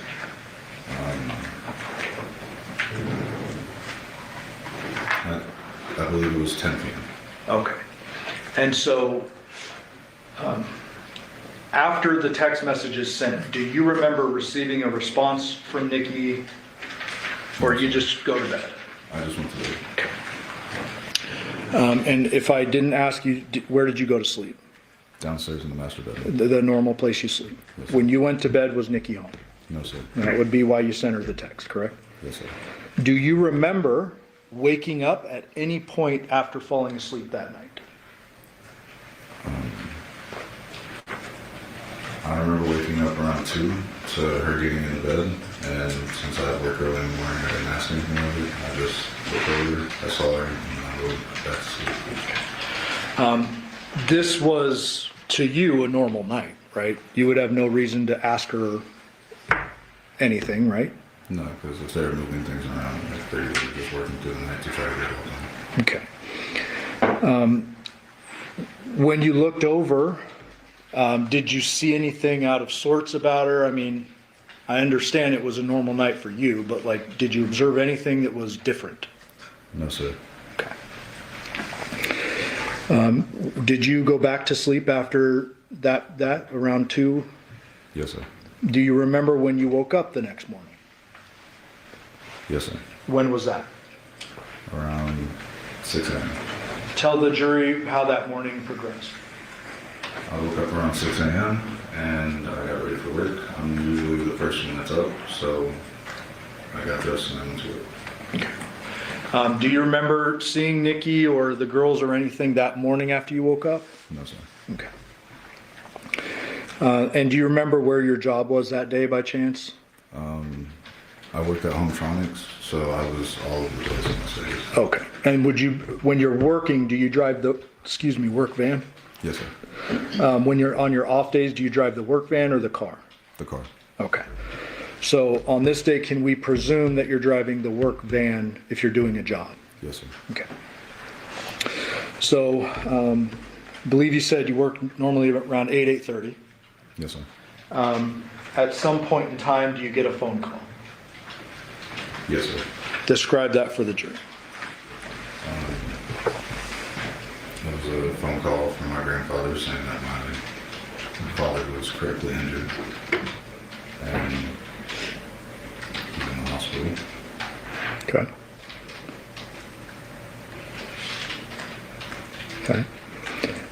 When your grandfather tells you that, what do? I proceeded to call my boss to take off of And did you learn a little more information from another family member after that? Yes, sir. What was that? That he had passed away. I didn't get any information on how he actually passed away. It was just that he passed. Okay. So initially, the first call, critically injured, but you tell your work, hey, I got to go. You learn after that he's passed. Yes, sir. Well, I guess where do you go from work? Straight on. What do you do when you go home?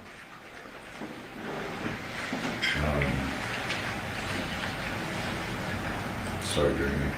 Okay. Did you drink back then? Yes, sir. Do you remember, before you started drinking, if the girls or Nikki were home when you arrived home? No, sir.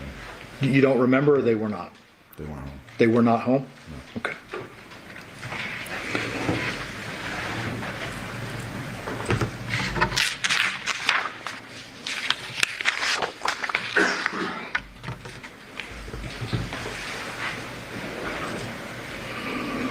On that date, August 7th, do you continue drinking after learning of your dad's death? Yes, sir. Do you remember the next time you saw Nikki? I don't. I drank myself to sleep for the next couple of days. Okay. So is it fair to say those couple days, after learning that on August 7th and maybe into the 8th, maybe the 9th, you're drinking pretty consistently? Yes, sir. Is it a bit of a blur for you? Yes, sir. Okay. At some point in time, do you remember police coming to the Porcupine Rim home? Yes, sir. And did they come inside and they do a full search and everything? Yes, sir. Do you remember what day that was? No, sir. Okay. I want to ask you some questions about items in your home. At the time you were working for Hometronics, correct? Yes, sir. You had the work truck. Yes, sir. I presume you had some tools. Yes, sir. Were there times in which you had saws and stuff like that? Yes, sir. Do you normally carry a saw, or is that something you use for particular jobs, or how does that work? I had a drywall saw inside my bag along with a screwdriver, a flathead, an electric drill, measuring tape, leveler. Okay. Is there a safe inside your home, or was there back then? Yes, sir. What was that safe used for? Guns. Did you have guns? Yes, sir. How many do you have, or did you have back then? 3. Are you you're allowed legally to possess guns, right? Yes, sir. So you have 3 guns. Are they handguns? Yes, sir. And do you remember having them on August 7th, or was this general around that time frame? We've owned the guns for a while. Okay. Did your dad have guns too? No, sir. Okay. So you had guns, your dad didn't? No, sir. At least to your knowledge? Yes, sir. Okay.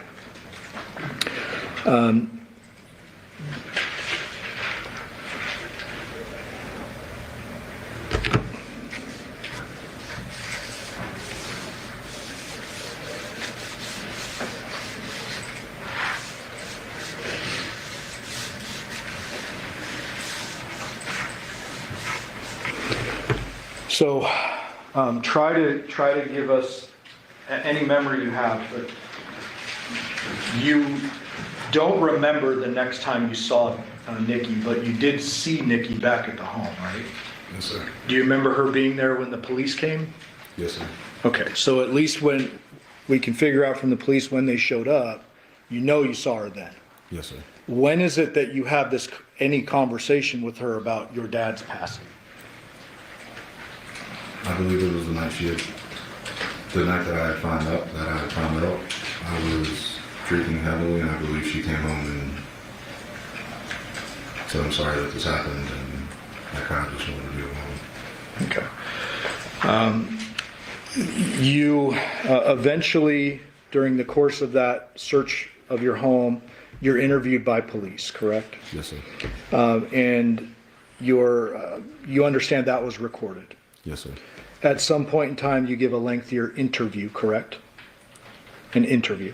Oh, yes, sir. And with that, you understand that was recorded as well. Yes, sir. You ultimately learn that Nikki is arrested, correct? Yes, sir. When is it, if you remember, that you learn she's arrested for the murder of your dad? I want to say a week afterwards, maybe 2 weeks. Okay. So somewhere in the range of a week or 2 weeks after the actual death. Yes, sir. In the interim, before she gets arrested and after your dad's death, do you remain at Porcupine Rim? Yes, sir. Do you question what happened to your dad? Yes, sir. Are there a lot of kind of unanswered questions you have during that time frame? Yes, sir. Did there come a point in time after her arrest that she contacted you from the detention center? Yes, sir. And Judge, we would move to admit 631, which is a recording of that contact. No objection. Thank you. 631 will be a minute. Thank you.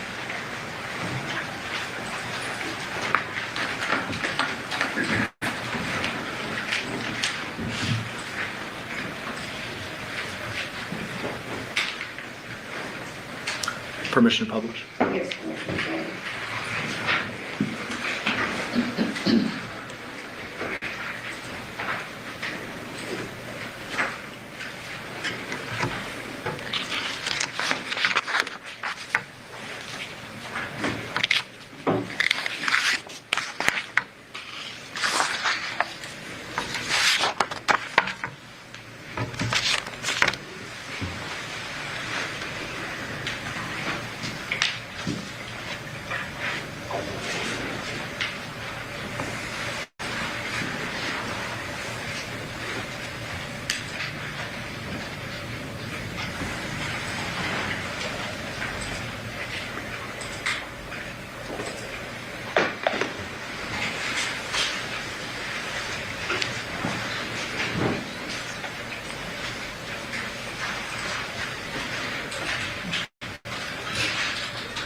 Please call from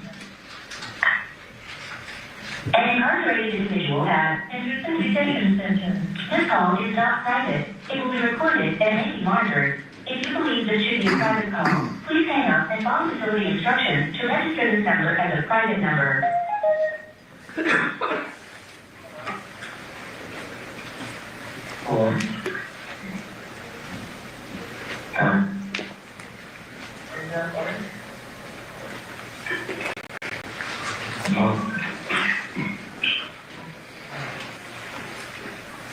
Can you hear me? Can you hear me?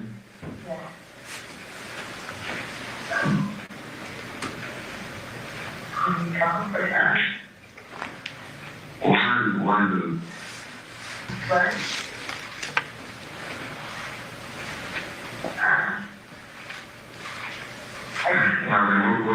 did what would you like to talk about?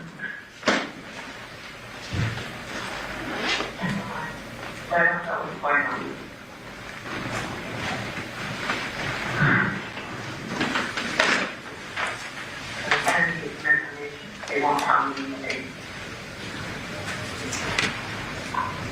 There's some news about you, and they're not very pleasant. I was told they're holding me here while they look for evidence. Because they don't have any evidence. They have no murder weapon, no motive, no nothing. They're holding me here to find it. You should have released already. What? You sound like you should have been released already. I haven't gone to court yet. I go to court tomorrow.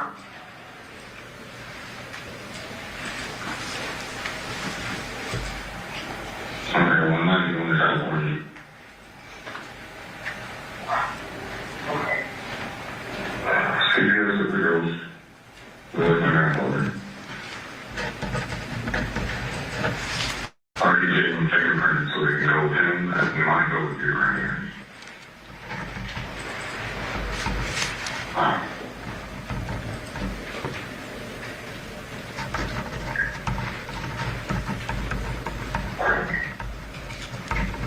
So will you get released tomorrow? I should.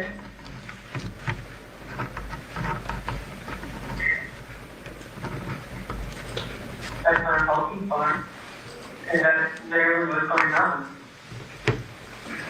They have absolutely, yes, they have absolutely nothing on me. They said, they showed me a picture of a bottle of scrub cleaning detergent. And they said, you have one in your house. And I'm like, okay. They're like, well, this was used at his house. Like, you're fucking joking, right? Like, that's literally what they showed me.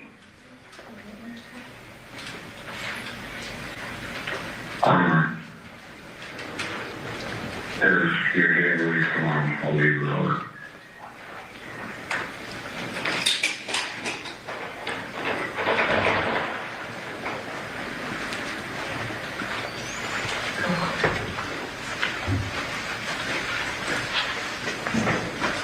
So, I hear you, can you go to California? I'm very funny, I'm because I'm supposed to leave. All these articles about you says you're not leaving. Oh, what about? And a lot of these articles about you and what happened. News article? Yes.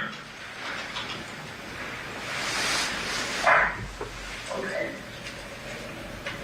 Well, I don't know if you get released. I still don't know what to believe. I'm sorry. But, yes, I'm going to have one. And if you are getting released tomorrow, I'll leave it over.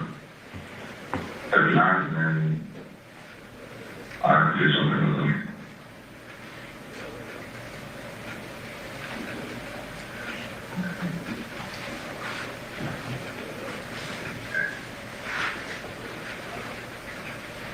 My current hope is I'm going to ready to get close to the girls.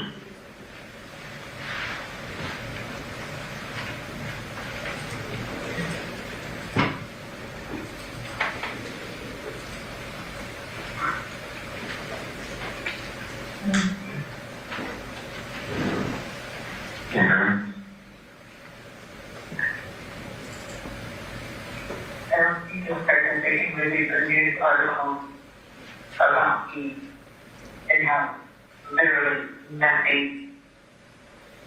The one was so bad and points that you did it. The second one was very graphic and still points that you did it.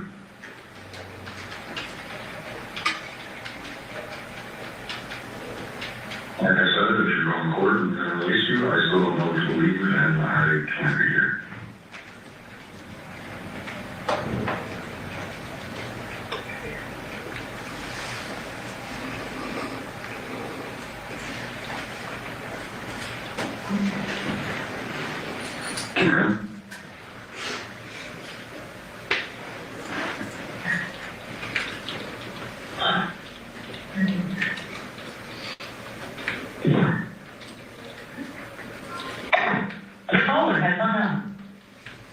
Devyn, you mentioned a couple of news articles there.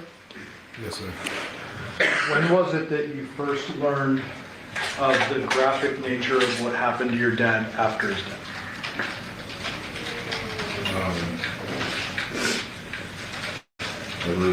I believe it was a day prior to the phone call that I was sent an article from the Las Vegas News explaining what had happened to my father and that she was involved. Okay. At the end of that phone call, somebody hung up. Who did that? She did. When you were telling her, I'm leaving to California, I'll leave the dog, did you already plan when all this kind of madness started to break it off? Yes, sir. Okay.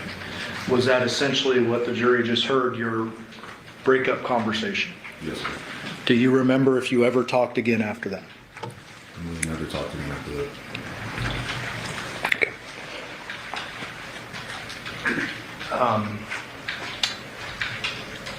Look at me.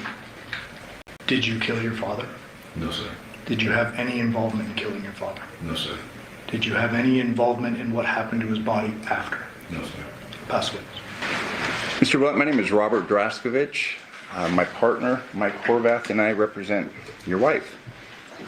You and I have never spoken, have we? No, sir. You've never spoken with my investigator, Ken Hardy, have you?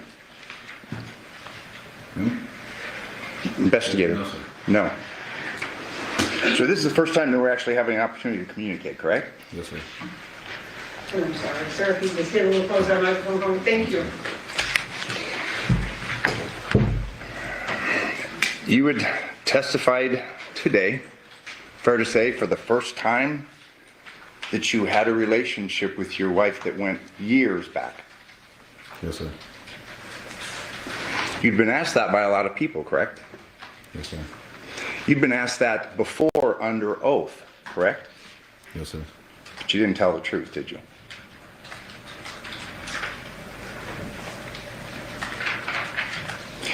Sir, you were given copies of your prior statements in preparation for your testimony today, correct? Yes, sir. You were. You're a smart man, aren't you? No, sir.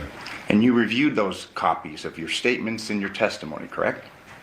Yes, sir. Because you wanted to be prepared for today, correct? No, sir. I see. Sir, if you could speak up from the podium. You had testified today that you learned of your father's death for the first time about 1 o'clock on August 7th, 2023, correct? Yes, sir. You'd said, I believe it was your grandfather? Yes, sir. Now, you were interviewed by police just shortly after that, correct?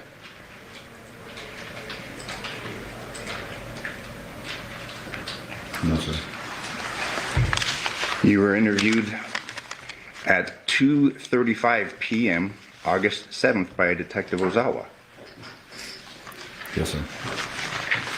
He came to ask about you, your wife, stuff what was going on in the house and at the other house, correct? The Paladera house. Yes, sir.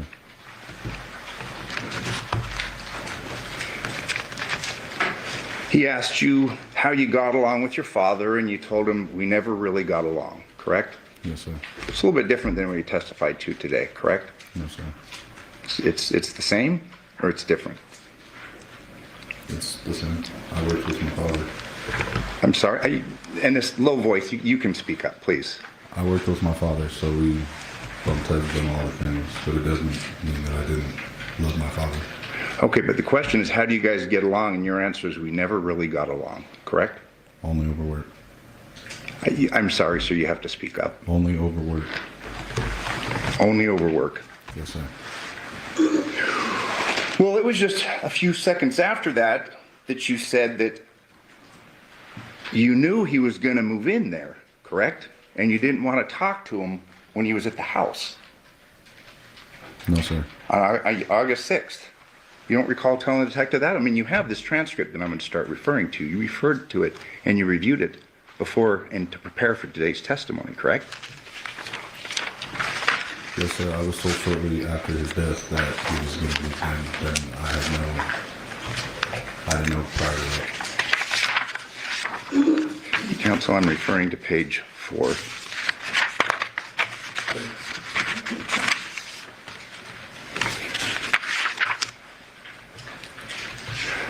I'm sorry, I'll start on page 3. I did see him here when he was unloading everything into the garage, but I just didn't speak to him. You're asked, okay, is that you guys just don't get along or just? And then you stated, we never really did. And the detective says, okay.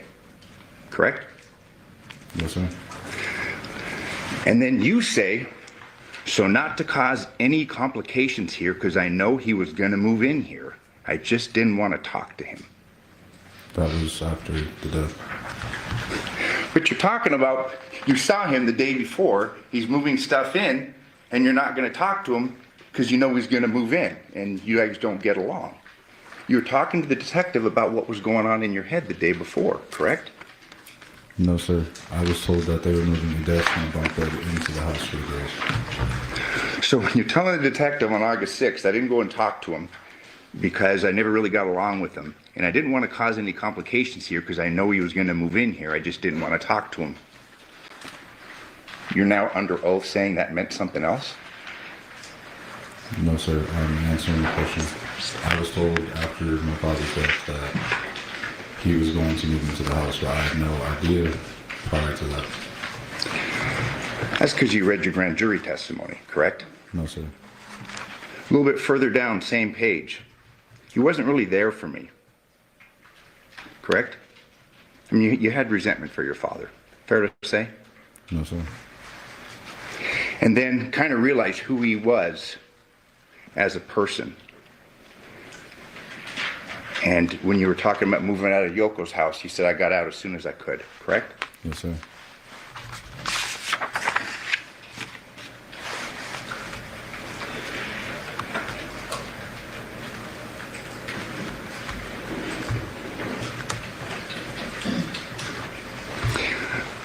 Page 5, you're asked, and then I guess, so your mom tells us that he was gonna move in here.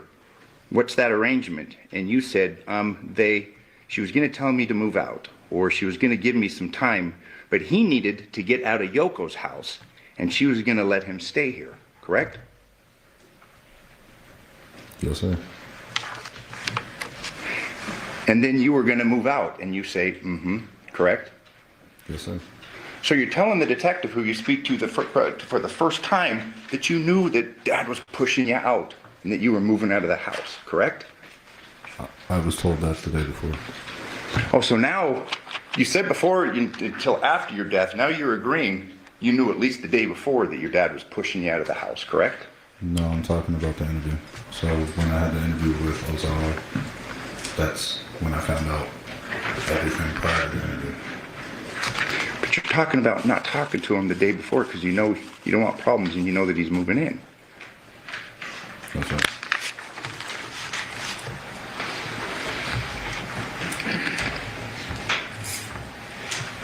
Page 6. So we don't get along. So she was giving me the heads up so I can move out. Correct? No, sir. You're saying no? And I won't misread anything. I mean, these are your words. Can you repeat it? So we don't get along. This is like the third time you're saying this. So she was going to give me that heads up so I can move out. Yes, sir. And then the detective asks, and this is the second thing about your marriage. He asks you about your marriage, correct? And you say, yeah, we're married. Yes, sir. Correct? And you tell the police officer that we're certified, but it's not like we're really. Because she has a whole bunch of health problems, all that stuff. Remember that conversation you had with the detective? Yes, sir. So he asked you, so it's just like worked out for like insurance, you're saying? And you say, well, not like anything bad, but like for the girls, correct? Yes, sir. That wasn't true, was it?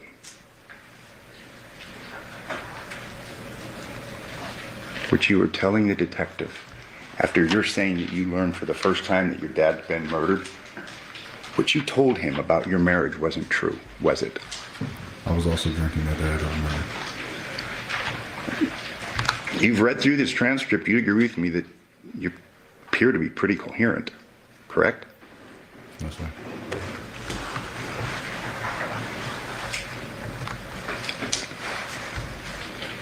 And you agree with me that Detective Osaka was kind of confused, and he's saying, well, wait a minute. She had kids with him, but you're his son, correct? Yes, sir. And it is clear Yoko didn't know, correct? Yes, sir.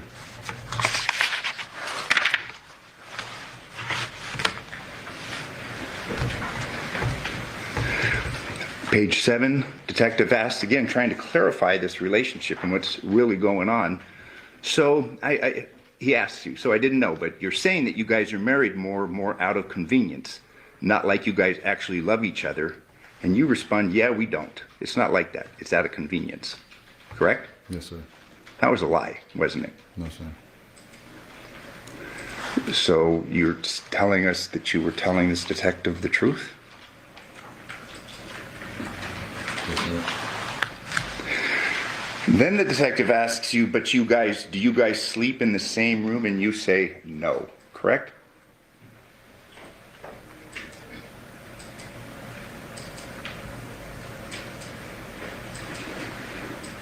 Yes, sir.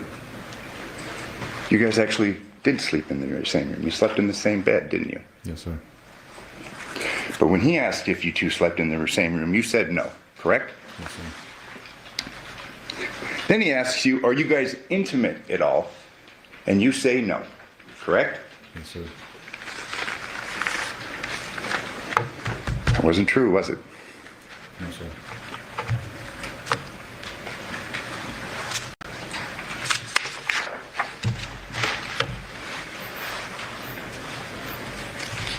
Fair to say that you were downplaying your feelings for your wife when this detective came to ask you about the murder of your father. Yes, sir, because I didn't know what actually happened to my father. Please say it again. Yes, sir, because I didn't actually know what happened to my father. Okay. But you're lying to the police officer about your relationship with your wife, correct? Yes, sir. So the detective, page 8. Okay, so then you knew he was moving in, and she told you that you were going to have to move out. And your response recently, yes. It was kind of a short notice, but yeah. And I mean, I know the person he is, so I was like, okay, whatever, I'll deal with it. That's what you said to the detective, correct? Yes, sir. And the detective follows up. Okay, and that's you were going to move out. Did he knew that you lived here, or didn't know that you lived here? And you respond, no, he knows I live here, correct? My father? Yeah. Yeah. Other than neighbors? No, that lived in that house. The detective asked him, does he know that you live here? And you say, yeah, he knows I live here, correct? Yes, sir.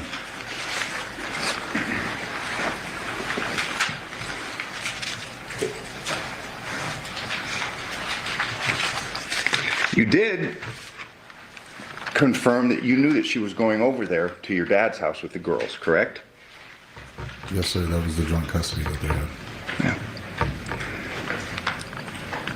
And the detective, confirming that you know that he's moving in and that you're going out, asks, why was he moving out of the other house? And you said, because they all they do is scream and yell. When I was over there, my grandma would go downstairs at 6 in the morning yelling at him for the car payment, correct? Yes, sir. And you also say, I think my grandma was kicking him out, correct? Yes, sir. It's true. And trust me, I'm not going to tell you anything you didn't say, okay? I'm not trying to trick you.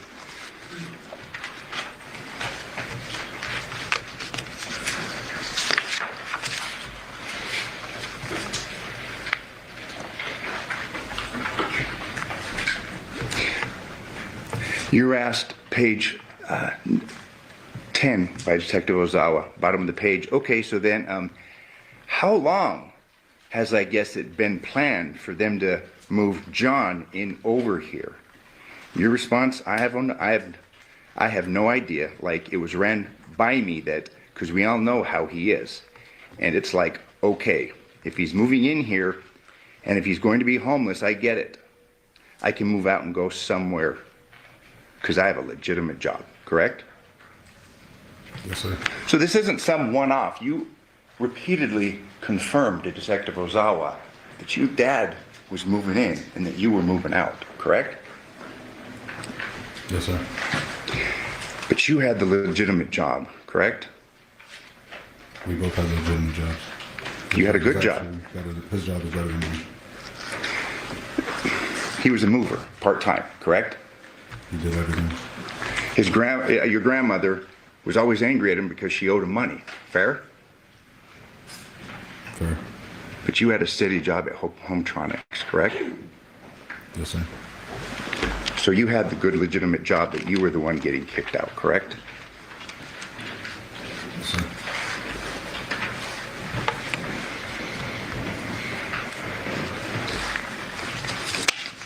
In fact, you go on to state that you're a technician for Hometronics, correct? Yes, sir. And that you do security systems, correct? Yes, sir. And you install entertainment systems. Yes, sir.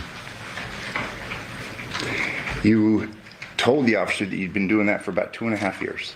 Fair? Yes, sir.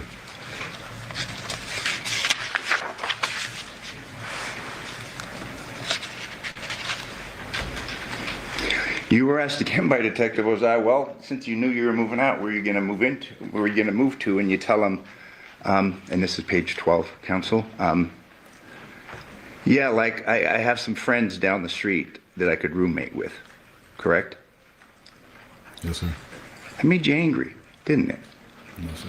I mean, you've been in this house with your wife, your dad's moving in, and you have to leave. You're telling us that didn't make you angry? No, sir.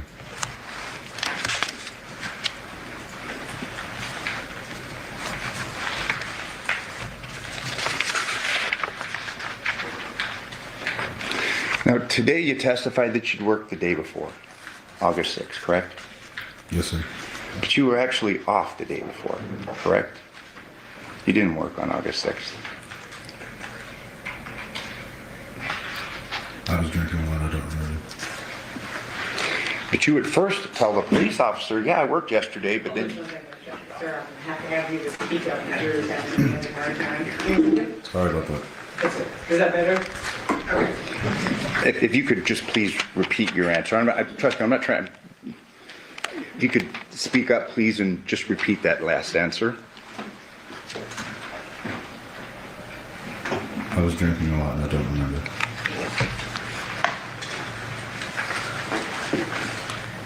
But you actually made the same mistake and initially told him I was working yesterday, but then you corrected yourself, correct? Yes, sir. So you really weren't drinking that much. Because you at first said, well, I worked yesterday, and then you said, oh, actually, you know what? It was my day off. Correct? Sundays. Sundays are your days off. That was 10 years ago and I was drinking very heavily for my father's death, so I don't. Okay. But sir, this conversation occurred August 7th, 2023. All right? Sorry. Or, I mean, you do... Fair to say, it hasn't been that long, has it? Not 10 years.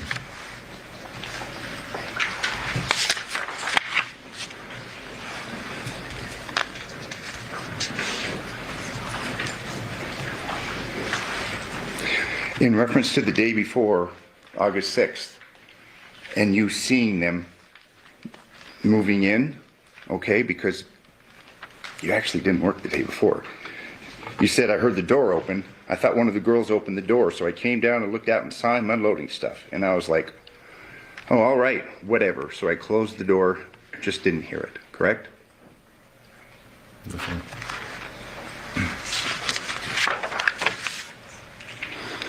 And at this point in time, you tell the detective that you actually don't have a room in the house, correct? Yes, sir.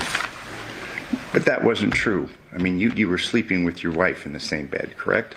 Yes, sir.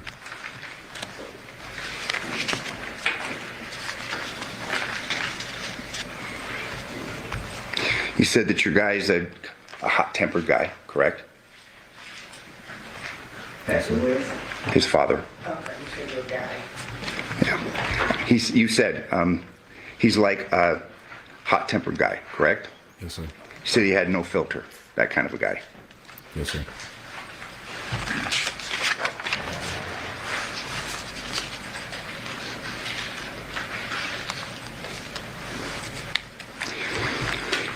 You were asked, okay, so when you left Yoko's house, and that was a couple of years before, correct? Yes, sir. How often do you talk to him? And your answer was not at all, correct? Yes, sir. And the detective says, oh, and you say nothing. I mean, you say nothing, correct? Meaning you guys don't talk. After he found out that we were married, we didn't talk after that. detective asks you, he didn't call you or nothing, and you said no, correct? Yes, sir. No text, nothing like that, and you said no, correct? Yes, sir.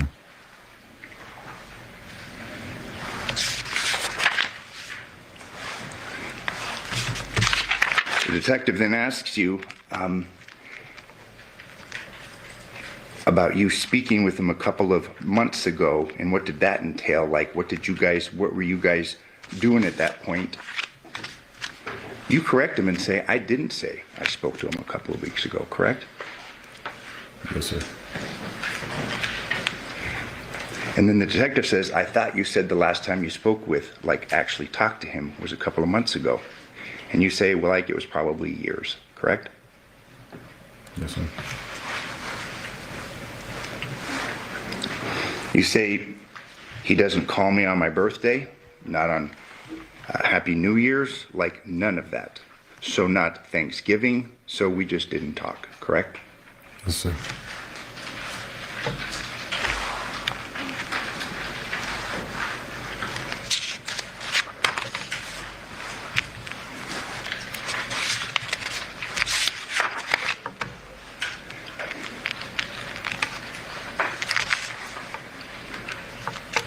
And then you're asked by the detective, counsel is on page 18, is there anything you can think of that you haven't told me that you think might be important for us to know? And you say, correct?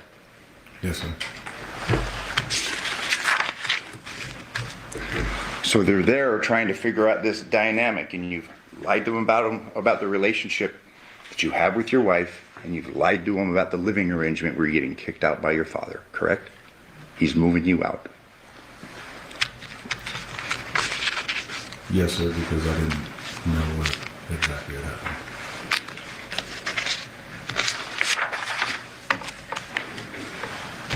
You did say that it was kind of a shit show at the other house, correct? Yes, sir.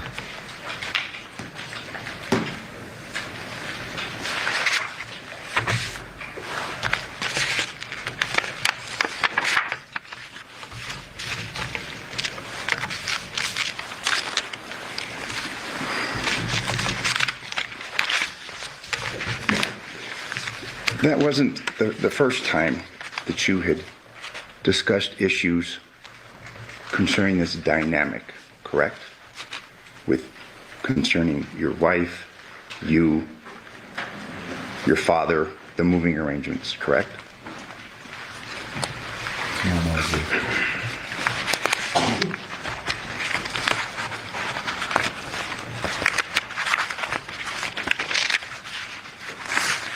You were interviewed another time, correct? By another officer. And you reviewed that in preparation, the transcript, in preparation for your testimony today.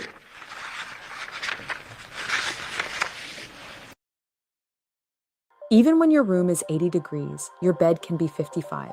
That's the Pod, a cooling cover that fits over your current mattress. It cools with water, not air, circulated through thin tubes to keep your body at the perfect temperature. Where other beds trap heat, the Pod removes it. The result? A 32% improvement in sleep quality, proven in clinical studies. What used to be hot 3 a.m. wake-ups is now steady, cooling comfort. Start sleeping cooler at 8sleep.com.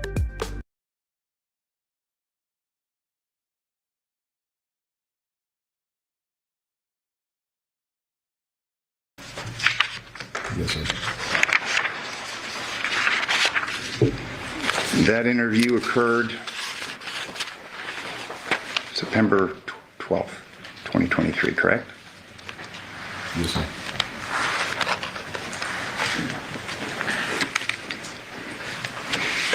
And this detective now, after speaking to you, and it's a little bit into the interview, tells you, well, you know, you weren't the main suspect. You know what I mean? This is, meaning the situation is a little different than hers. We're here to, you didn't do it, to clear you, correct? You recall that conversation? When was this again? I'm sorry? When did this conversation happen again? September 12th, 2023. Yes, sir. Remember that? I mean, you're there being interviewed concerning being a potential suspect, and you remember the date, correct? Yes, sir.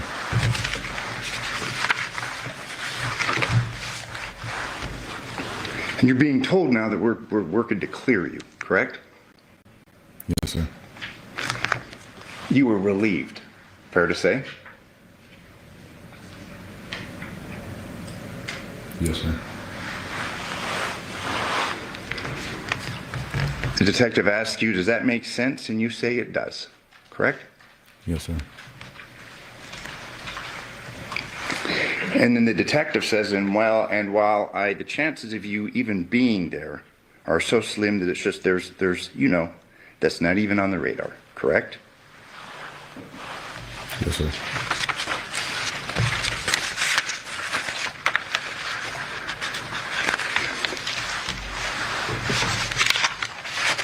I mean, you had told law enforcement that you weren't close to Devyn. You didn't really have a real marriage. And things aren't that bad with your dad, and you're basically being told, hey, it's good. You're good, correct? Yes, sir. In fact, you're left there sitting for a little while, and the room's being recorded, and you say, this is going to be a fucking Netflix series, correct? I don't remember. I told you that you said that. Would you have any reason to disagree with me? I'm just letting you know I don't remember. Okay. Sir, you can just keep it. Oh, sorry.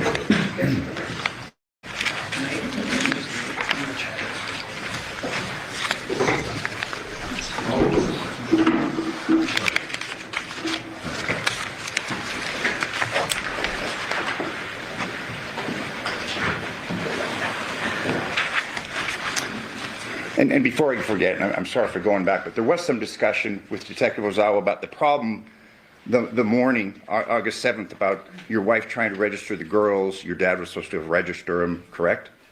Yes, sir. That's because they were moving into the house, and the girls were starting at that school, correct? Yes, sir. So that's again a confirmation that you knew. You knew that they were moving into the house. Correct? Yes, sir.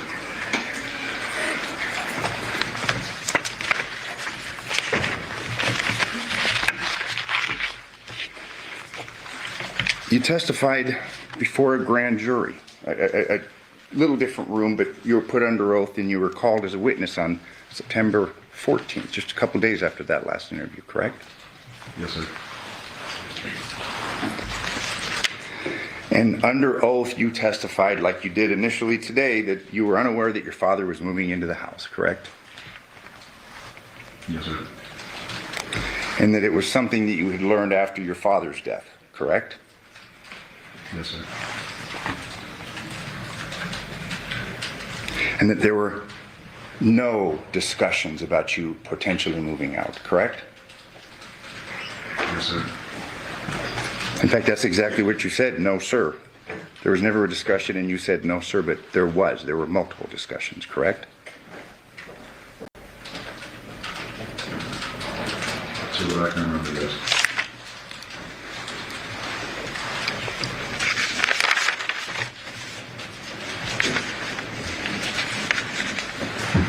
You were asked, were you estranged from your father?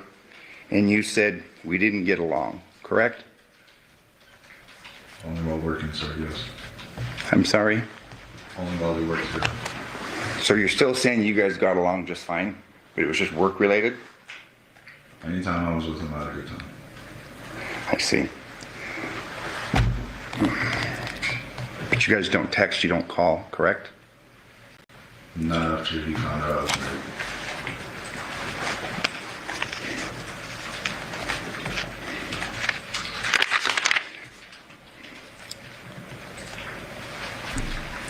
Today, now that she's on trial, you testified that you woke up at 2 o'clock on the morning of the 7th and she was in bed, correct?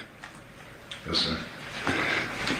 But when you testified to the grand jury, you testified that you never woke up at all, correct? I'm referring to page 17, 18. Yes, sir. So your testimony is different again today on that point, correct? Yes, sir. Because obviously you waking up is kind of a big deal, correct? Yes, sir. In fact, you were actually awake at 2 a.m. on the 7th, weren't you? I woke up to her getting in bed, and I looked over at her and saw that she got in bed, and I rolled back over and went to sleep. You had been calling her that night from the home phone, correct? Well, she's with your dad. We don't have a home phone. Testimony is that you don't have a home phone. All right. So it's your testimony that you didn't call over and over again? I believe I sent a text and she didn't reply, and then that's when I put the girls to sleep and I went to sleep myself. But that wasn't the only night that she was out with your dad. She was with your dad till like 1 a.m. the night before, correct? Possibly moving things, yes. So 2 nights in a row, she's with your dad and she's not home, correct? Yes, sir.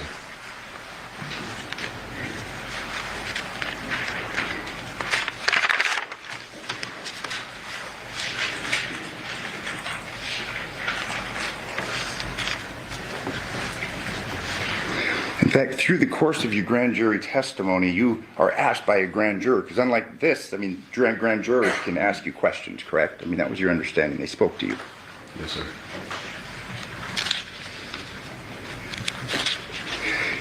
You were asked how long you and Devyn had been married, correct? Yes, sir. And you answered 3 years. Yes, sir. And then there's some follow-up questions. Just like to ask you a couple more questions about that. Did you and Devyn... I'm sorry, page 35. Thank you. Did you and Devyn get married in the traditional sense? And you answered, yes, it was more of me helping out with the girls when she couldn't find a babysitter. So I figured, well, we both kind of sat and talked about it. When she has to go to work and can't find a babysitter, I could be there. She also had a whole bunch of medical problems, and it was very expensive to keep the girls at daycare, and she's sitting in the hospital, so I would normally be there to watch them. And then there's a question, okay, and I'm sorry to ask, was an intimate relationship that you were in with Devyn at some point? And your testimony under oath to this grand jury on this day was, yes, after the first year it started to get intimate, correct? Yes, sir. After the first year of marriage, it started to get intimate, correct? Objection, it does not say that. The context of the question, I've read it, it speaks for itself. Okay, so ladies and gentlemen, the jury can determine what the context is. You just need to read the verbatim. So that objection will be sustained. And if I may just read in for the record, I mean, this is prior testimony. This is from the grand jury? Correct. What page are you on? Page 35, I'll start at line 15, page 35, by juror. How long have you and Devyn been married? Answer, 3 years. Question. If I could ask you just a couple more questions about that, did you and Devyn get married in the traditional sense? Yes. Answer. But it was more of me helping out with the girls when she couldn't find a babysitter. So I figured, well, we both kind of sat and talked about it. When she has to go to work and can't find a babysitter, I could be there. She also had a whole bunch of medical problems, and it's very expensive to keep the girls at a daycare when she's sitting in the hospital, so I would normally be there to watch them. Question, okay, and I'm sorry to ask, was it an intimate relationship that you were in with Devyn at some point? Yes. After the first year, it started to get intimate. Next question. Did it remain intimate up until the time of your father's death? Yes.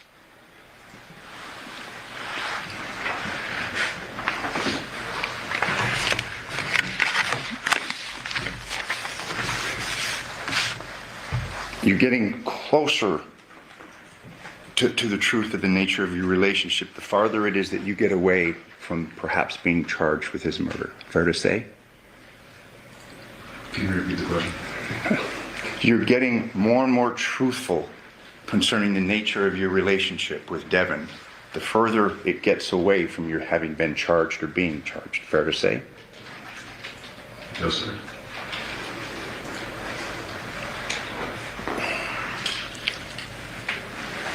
You testified today that you didn't remember the date that you married her, correct?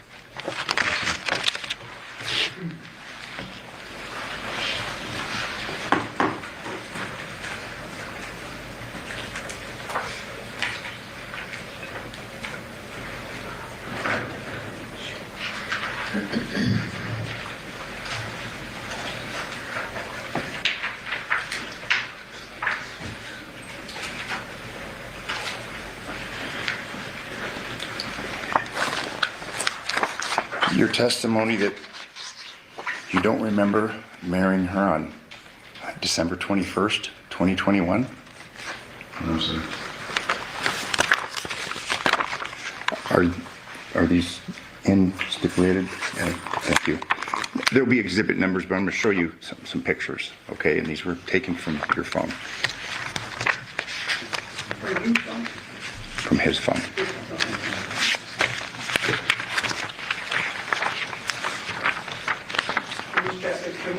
Are those stipulated to? Yeah, we have no objection. We just want a copy because Absolutely. we've just seen them, but Okay. I think we You do have no for, objecting to this stack? correct. I think, Okay, well, let's just make it right. Yes. Yes, they put them on. This is L3. It's been marked by your clerk. He was ahead of me, so thank you. Right, but I think she can tell me what it is, so we can put it on the record. Okay. L3.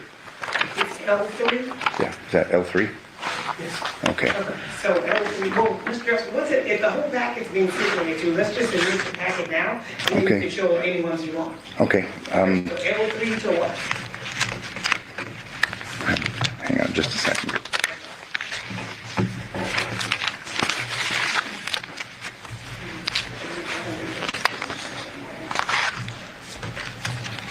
A3 to S3.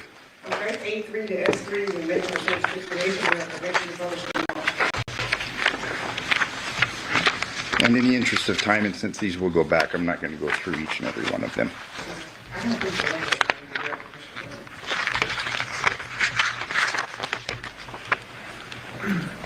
If we could please, In the front. right here? Yeah.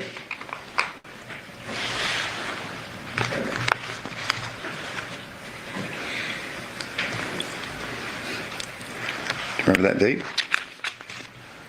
I remember the date. Okay. But you do remember marrying her, correct? Yes, sir.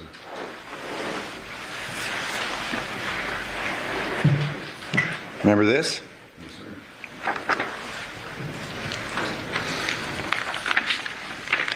Now, what exhibit was that? This is exhibit K3. And we're going to be showing you L3. Remember this? Yes, sir. So, I mean, fair to say you and she had a traditional marriage, didn't you? Yes, sir.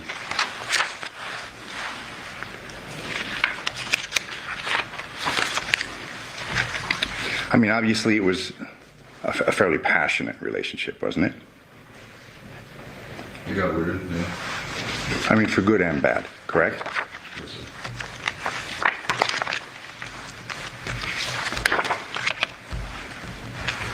In fact, she had sent you a text just days before this case began about get out of the house. Do you recall that? Get your stuff. Don't think you're coming back. I want a divorce. I don't remember anything like that.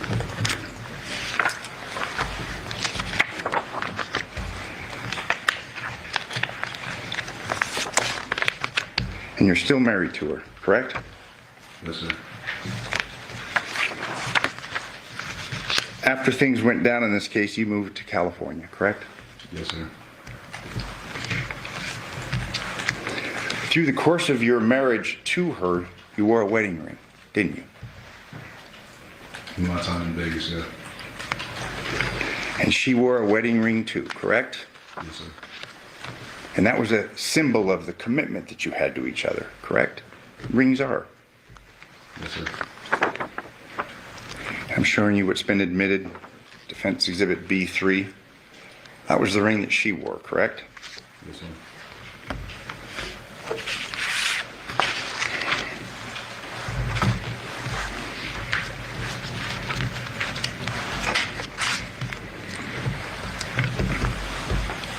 You worked at Hometronics and you had tools, correct? Yes, sir. You were good at installing home security systems, correct? Yes, sir.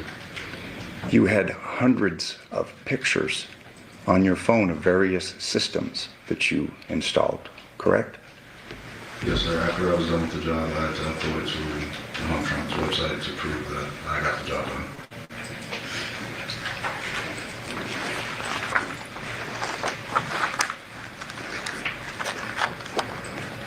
And Your Honor, this is Defense Exhibit, looks like B1 through V2. We're moving through the admission. These are just images of security systems. B1 through B2. I'm sorry. B1 through B1 through V2. Oh, no objection. Okay, B1 through V2 will be a minute. And in going through these security systems, you obviously were conscientious of the angles, correct? So I was asked how we set the camera up, and I would ask the customer to pull it up on their phone and let me know what angle they would like it. So you're familiar with security cameras and what they picked up and what they didn't? Yes, sir. Angel soft. Well, it's gotta be soft. It's gotta be strong! Actually, Angel Soft is both. Soft so it's cushy and strong to get the job done. Angel Soft. Soft and strong, so cool. And there's going to be a stack of these, but I'll just show you just for, like, Defense Exhibit K2. You've got one right here. You can see that, correct? Yes, sir. You know what type of camera that is, correct? A ring camera? All right. Showing you Defense Exhibit D2. You got the ladder up on this. This is an exterior camera. You installed that one, correct? Yes, sir. You know what kind of camera that is, correct? That's also a ring camera.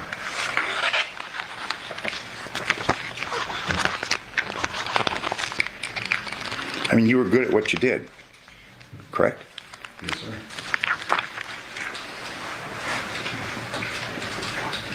And installing the home entertainment systems, I mean, you need a sawzall. You cut through 2x4s, you cut through drywall, things like that, correct?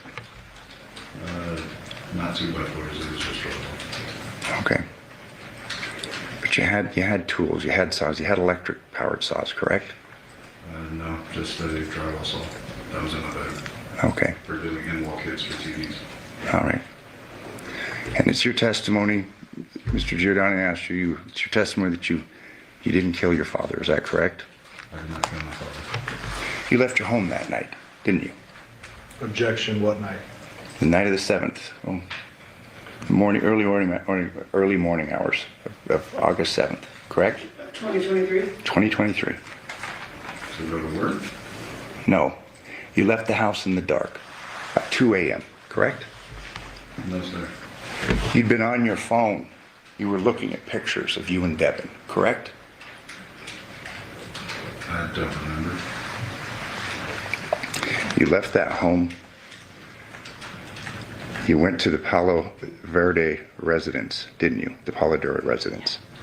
No, sir. If you're talking about the night that my father was murdered, Yeah.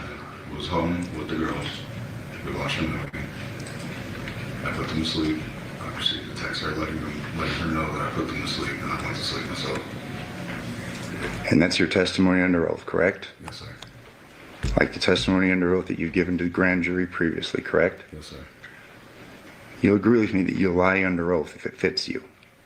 No, sir. I became a very big alcoholic. Okay. So it's a little dozen. But I will answer truthfully to what I do. But you'd agree with me that you were an alcoholic before that day and you had a drinking problem, correct? Before August 7th, 2023.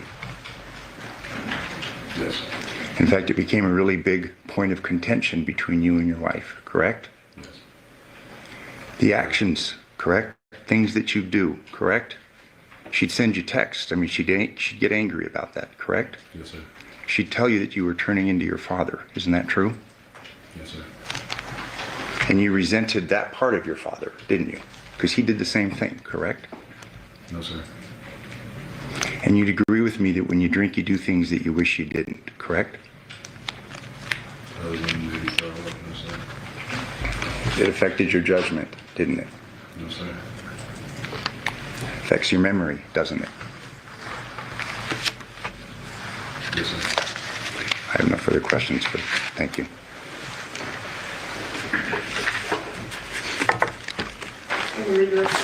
Yes.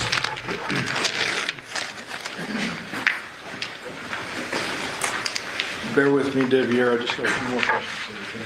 Yes, sir. I want to clarify a couple of things. So, Mr. Draskovich started his questioning by asking you if you'd ever talked to him or his investigator or anything like that, correct? Yes, sir. Since after that jail call we heard, you moved to California, correct? Yes, sir. And you've maintained a job out there, correct? Yes, sir. Living a normal, or I guess relatively normal life. Yes, sir. You traveled here after we contacted you and said this trial's coming up and we need you to testify as a witness, correct? Yes, sir. You came here willingly. Yes, sir. You didn't make me go arrest you to bring you here, correct? Yes, sir. We flew you out and you came and you brought your girlfriend for support, correct? Yes, sir. And your girlfriend's the young lady sitting in the back of the courtroom? Yes, sir. Is it easy for you to talk about your personal sexual life in front of all these strangers and that big old camera right there? Yes, sir. Okay, so tell me tell the jury. Was this a dynamic, untraditional relationship? At first, it was just to help with my sisters, and things got a little weird, so in the beginning, no, and then at the end, yes. Okay, and I'm not just talking about the marriage. I'm talking about since you were a 19-year-old kid having sex with your father's ex, or I guess live-in girlfriend at the time. You would agree that's not traditional? Absolutely not. Yes. You would agree that's not traditional? Yes, sir. You would agree that, you know, it's not the best look to do what you did? Yes, sir. Are you embarrassed of that? Yes, sir. But it happened, and you're acknowledging that, correct? Yes, sir. And that sexual relationship went on for an extended period of time? Yes, sir. Without going through all these exhibits, you would acknowledge and you understand that the detectives took your phone and took a whole bunch of other phones, correct? Yes, sir. And before you even took the stand in front of these people today, you know that we, all these lawyers, have access to your most personal, intimate conversations. Yes, sir. Okay. Are you doing your best to recall 2 years ago, back to 8 years ago, in front of this jury? Yes, sir. Okay. So when you say, sitting on the stand today, you say, I believe I worked on August 6th. Is that what you believe? Yes, sir. Okay.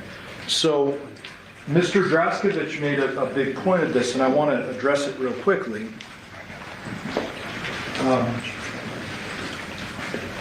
Page 13 of the voluntary statement, counsel.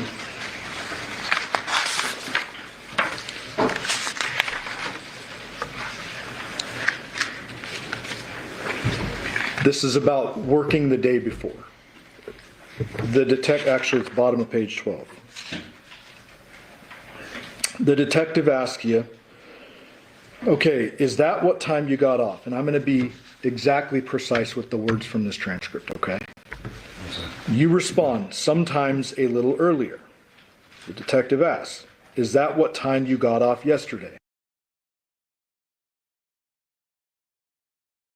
Pack with me for a weekend away in Whistler. If you're someone who appreciates A little extra room in your luggage, but don't want to check your bags? The Monos Carry-On Plus is all you need for your weekend getaways. It's just so spacious and fits all my clothes, toiletries, makeup, and shoes all in one suitcase. And since I'm flying to Vancouver, I know that my Carry-On Plus will easily fit in the baggage sizers and overhead bins of all major Canadian airlines, such as Air Canada and WestJet. And the best part of it all is that I get to travel in style with this luxury luggage piece. The rich olive green color and premium design are exactly what I've dreamed of in a suitcase. Now let's catch my flight.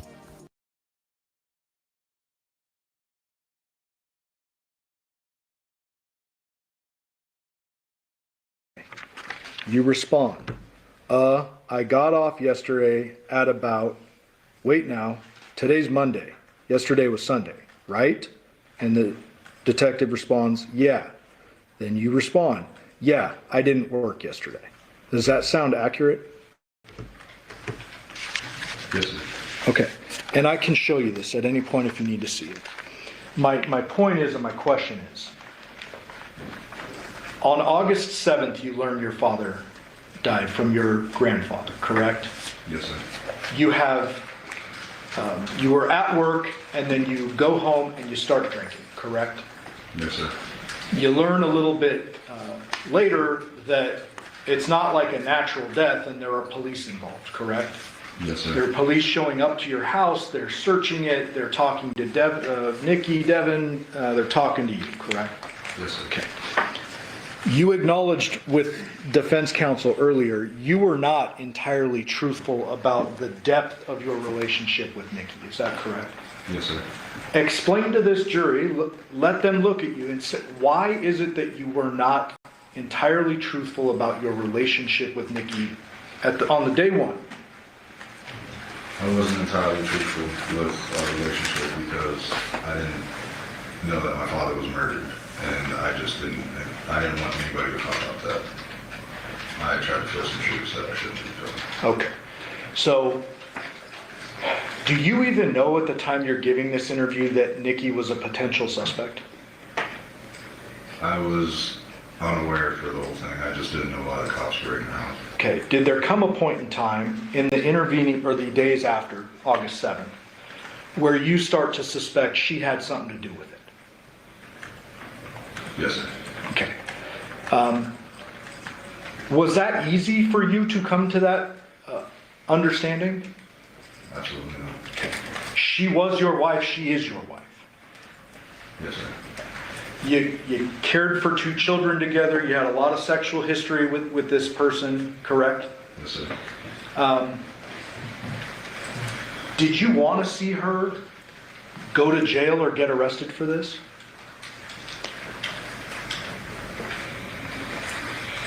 Can you repeat the question? Yeah, and I should clarify.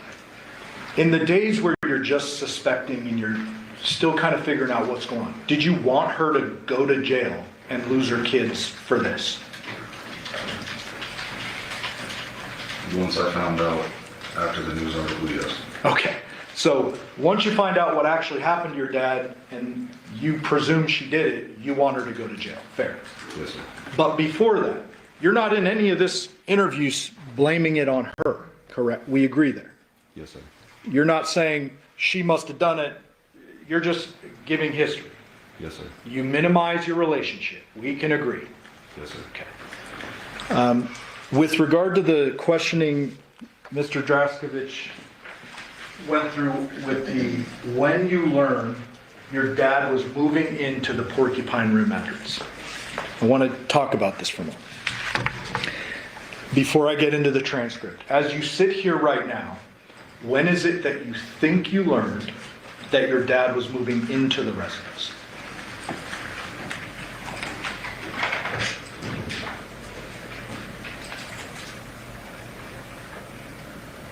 It was talked about before. I drank a lot. According to the paper, I did know about it apparently, but okay. I didn't think it was actually going to happen. Okay. So, and bottom of page 8. I'm going to read verbatim. You are asked about line 300, counsel. Okay, so Then you knew he was moving in and she told you that you were going to have to move out, period. You respond, recently, yes. It was kind of a short notice, but yeah, period. And, period, I mean, period, I know the person he is, so I was like, okay, whatever, I'll deal with it, period. They then ask, okay, and you were going to move out. Did he knew that you lived here or didn't know that you lived here? You responded, no, he knew I lived there. Detective says, and then, ... and you continue and you say, but since I didn't talk to him and she was going over there for the girls and him, I kind of stayed away. I guess they would talk about it and she ran it by me. I drink a lot, so she ran it by me apparently, and I was gonna move out for a short period of time until he got on his feet and I was gonna come back. Does that sound accurate? Do you dispute what is in the statement? Does it sound accurate? Yes, sir. You're not disputing what's in the statement? No, sir. So even back then, you're telling them, like, I drink a lot. She apparently told me this. Yes, sir. As you sit here right now, do you 100% remember when you learned your dad was going to move in? No, sir. Okay. Had you known beforehand, before his death, would that have caused you to fight him, hurt him, kill him? No, sir. Would you have had any reason to kill him? No, sir. Did you want out of this relationship with Nikki at varying points of time? Yes, sir. And so had your dad moved in and you've been told you gotta go stay at a buddy's house or move out or whatever, would that have been a big deal for you at the time? Absolutely not.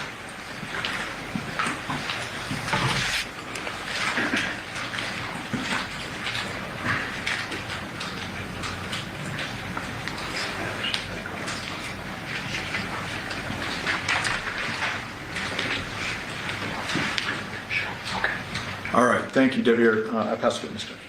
Can you agree, Mr. Western? Yes.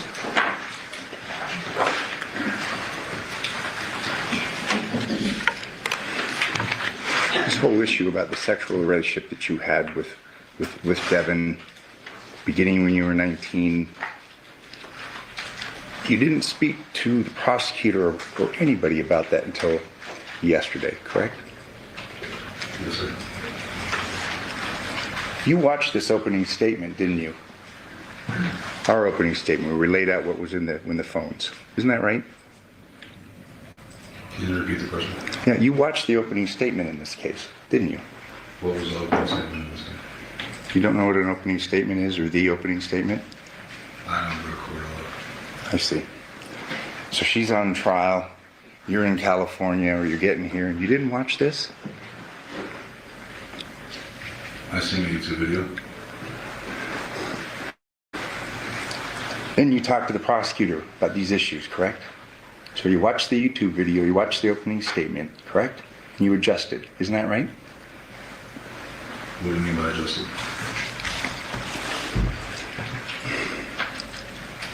You received a couple of texts from your father.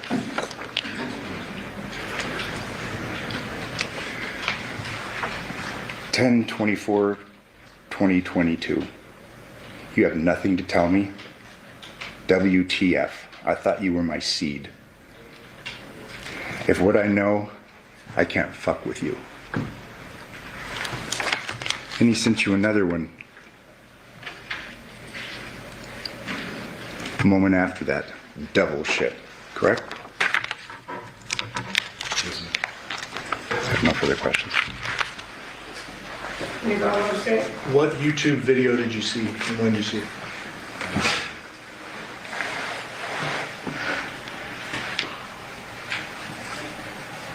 It was earlier in the year. I think it was about the custody case. It wasn't about this one. Okay. So that line of questioning just now was a bit misleading, so let me clarify something. I'd object. The question was clear. It's whether it's his answer, I think, is misleading. So. Mr. Giordani's objection, Mr. Giordani's characterization is going to be sustained. Mr. Giordani, if you think something needs to be clarified for this jury, you can ask the clarifying question. Okay. So the way, maybe I mischaracterized or misunderstood the question. I thought the question was, did you watch a YouTube video last night of the opening statement that happened in this trial? No, sir, I'm sorry. The video that I had witnessed was over the custody case, I believe. Yeah, like months ago, correct? Yeah, earlier this year. Did you watch any footage from this trial before hitting the stand? No, sir. Okay.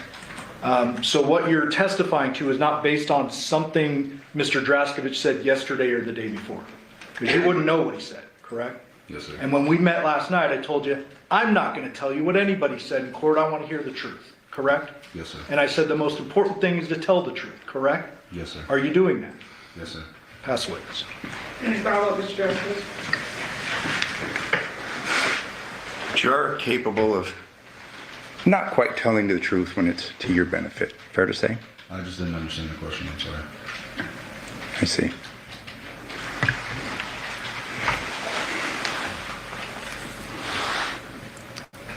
You reviewed those transcripts prior to your testimony today, correct? Yes, sir. When you spoke with investigators from the district attorney's office in preparation for this trial, didn't you? Yes, sir. They went through what your testimony was going to be. They went through what your statements were going to be, correct? Yes, sir. They provided you transcripts of your prior statements, correct? Yes, sir. And it wasn't until last night that you talked about having this sexual relationship with your wife, about 19, correct?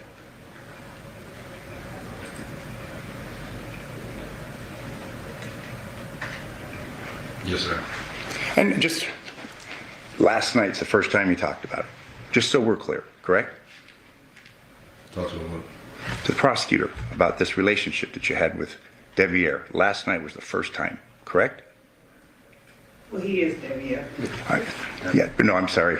It's been a long day. It's okay. With Devyn, you spoke with Mr. Giordani last night for the first time, correct?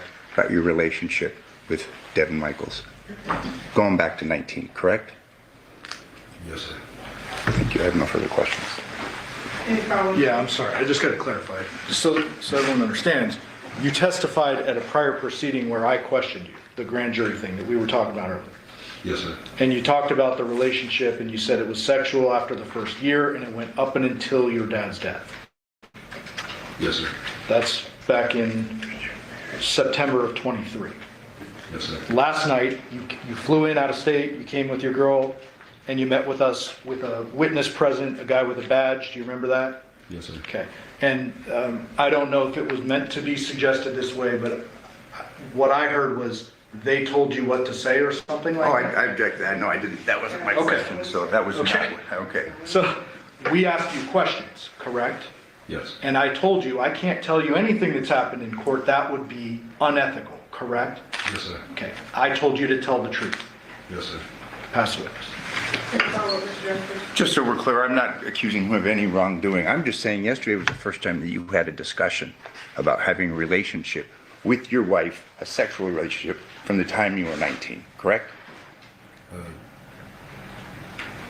No, sir. It sounds like I was already interviewed about it and I talked about it. I read you your grand jury transcript. No, that was in the context of your marriage. You never testified before the grand jury about having a sexual relationship with your wife that began when you were 19, correct?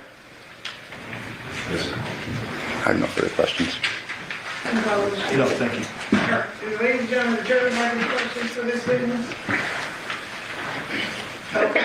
Seeing no response, sir, you are excused. Thank you very much for your testimony here today.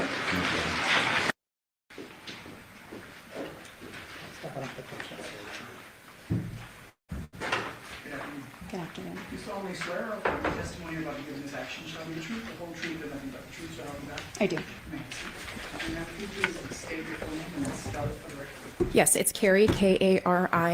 Last name Skinner, Skinner. Excuse me. Good afternoon. What do you do for a living? I work for the City of Henderson Police Department as a detective. How long have you been with the city of Henderson in total? It'll be 10 years in January. And in which unit are you currently assigned as a detective? Robbery homicide. How long have you been with robbery homicide? It'll be almost 3 years and 6 years as a detective. And prior to robbery homicide, where were you assigned? Special Victims Unit. And what does special victims unit entail? Basically, Special Victims Unit will investigate anything to do with child abuse, sexual assaults, things of that nature. And in homicide, do you respond to scenes with a team? Yes, I do. With regard to this particular incident, did you respond to a scene on August 7, 2023 at 2698 Paladura Drive? Yes, I did. Do you remember around what time you responded? I believe that was roughly 8:40 in the morning. And did you respond with anyone else? I did. My fellow detectives, one of them being Detective Ozawa. When you responded to the scene, was it already static and shut down by patrol guys? That's correct.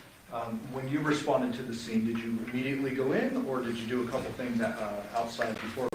No, there's always a few things we do before we go in and do a walkthrough. One of those a briefing? Correct. So you kind of know what's going on, what's happened before you got there? Yes. In addition to that, you need to get a search warrant, ultimately to search the home. That's correct. You mentioned a walkthrough. What does that mean? So the on-scene supervisor has already gone inside with his officers. They've already had a little peek of what the scene looks like inside and what we're going to be dealing with, and they've collected information before we get there. That would be the field interviews of any on-scene witnesses, other victims, anybody that's relevant to the investigation, and then they will provide that to us, and then we go in and do the walkthrough. During the course of your walkthrough, was it notable that there were some things missing from the scene? Yes. Such as? The decedent's head. Okay. In addition to that, were any weapons found that could have caused his death? Not that were glaringly apparent at that time. Okay, sure. There were probably some steak knives in the kitchen, et cetera, but nothing that was within our scene. That's correct. Did you stay on scene there after the search was conducted? I apologize. No, I actually went over to the secondary scene, which was on Porcupine Rim. Okay. So when you go to Porcupine Rim, still on August 7th? Correct. Did you respond there with Detective Ozawa? Yes, I did. Did you make contact with some individuals who were either witnesses or suspects? At that time, there were some individuals that were persons of interest. However, there were some residual people that we needed to contact that were family members. Okay. Were a couple of those family members two small children? Yes, they were. And with your specialized training and kind of history with special victims, did you make contact with them? I did. Did you speak to them? I did. Did you do it in a big formal interview setting, or just like kind of get on their level and talk to them as kids? Unfortunately, I wasn't able to do what's called a child forensic interview, which is a very directed interview. It has guidelines for children, no leading or anything like that, and it has a very strict protocol on how you begin the interview, how you end it, and how you conduct yourself during that interview. Unfortunately, I was not able to provide that level of interview just based on the children's behavior at that time. Were they kind of all over the place? To put it politely, yes, they were very active young ladies. Okay. Did you ask them a couple of questions, just kind of information gathering? I did. There was a little bit of rapport building. What's your favorite toy? And they're involved. So you want to make them feel comfortable. There's a lot of strangers in their home. So I did my best to make them feel comfortable. And there was some conversations that were had with them. Did you, did they specifically say anything about a person by the name of Devyn? Yes. What did they say? They referred to him as someone that takes care of them. Yeah.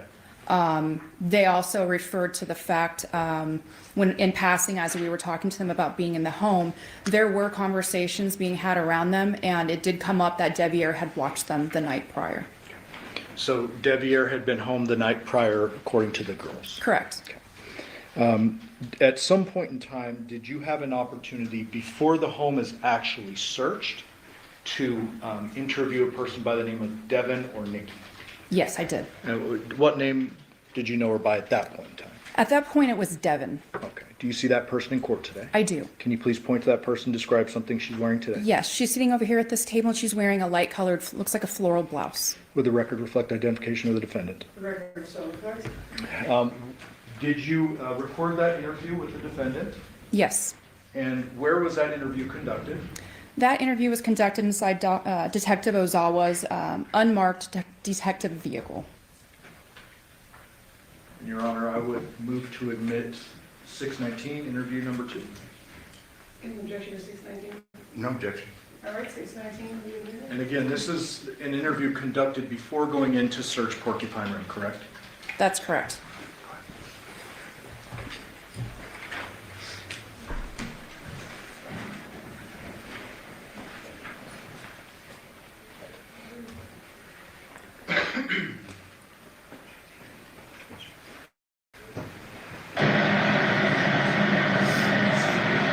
It's August 7th, 2023, approximately 15:08 hours, and my name is Dennis Dow, Detective Dennis PD, badge number 1531. Also here is Detective Skinner, badge number 63. And we're here speaking again with Devyn Michaels. You said you already kind of talked about stuff. So exactly, we have, the one was that last night when we left, the garage door was open on her own feet, and shut something underneath, and then exited out the front door and go around the front. Yeah, correct. Because everything else I took out the front door, and that was like the last thing I was doing. Is that your voice? It is. A little lighter. It sounds like you're a little further from the microphone. Yes, I'm in the back seat of the vehicle. Okay, and you said something to the effect of, we talked a little bit before this recording started. Yes. And then I believe what I heard was the defendant said she left the Paladura home and the garage was open, she slid something under it, and then she herself exited out the front. Is that correct? Yes, it is. All right, we're going to resume. And then another thing that you and I spoke about is that we did notice some cleaning materials that they were downstairs by the bathroom and the laundry room. Yeah. And we described that as being jug and it was like something. It was like this, and I think it was gel. It was also a milk jug size, so a little bit smaller. Yeah. I just, like I said, because I wasn't really paying attention, it was just random stuff that was all over the house. Like, typically cleans the house.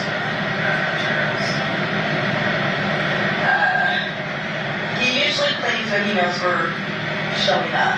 So, like, there'd be dog mess and stuff like that. So it's just a clean when we come home down. And also even to, but it would be really safe for me and have a job.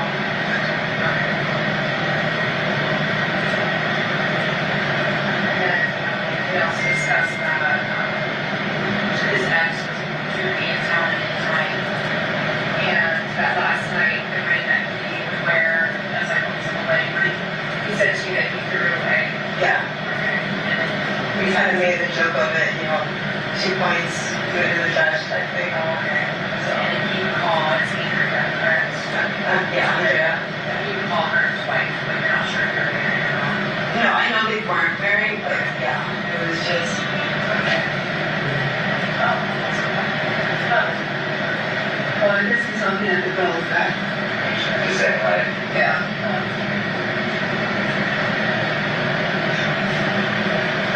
I know, like I said, they were together for a few years. Since 2018, I'm saying. So they were together. And when they broke up, she kind of moved around. You mentioned Arizona, Utah. I think he's at Oregon one time. That she's in Utah right now. I think so. He says she does this like off the grid type of living. So. But you're not really familiar with her because she said bodies to each other. Get that, yeah. Because it was kind of awkward talking to your exes.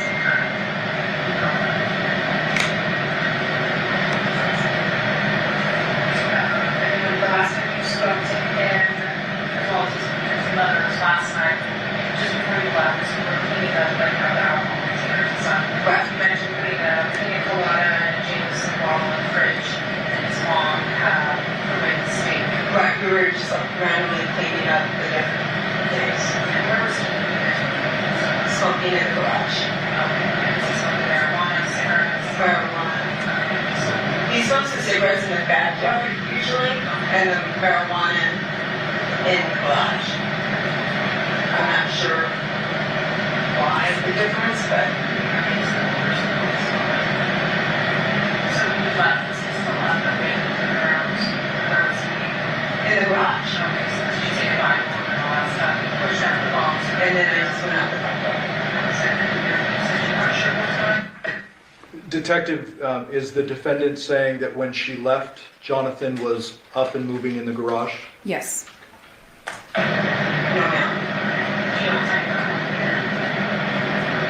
No, I went and picked up my daughter's prescription first. Yes, because I wanted to make sure we had it for her first day of school. Yeah, he was only in boxers when I left, because usually when I leave, he walks me out and everything. But since he wasn't really dressed. And how would you rate his level of intoxication when you got away last night? Like if it's on a 10 scale, a 10 being the most ridiculous person seen it, 0 being none? No, I think he was buzzed, but I couldn't say he was way over the top now. So maybe there was somewhere in the like I've seen him much worse. So he was functioning. But I know he was still drinking, so I don't know how much he drank after. Anytime did you tell his mom he was sleeping or something? I told her that I told him to go to sleep, but that was like when he was done to like sleep it off. Well, I think when she was done cleaning, she just, because we had finished talking and she went upstairs. You mentioned that while he eats and you guys come over and he shut the dog door so the dogs aren't then and I gave that up last night. Yes. So when you left, do you remember if the dog door was still down? I know the dogs were outside. I don't know if the dog door was still down because they do have that little flap. They were outside when I left.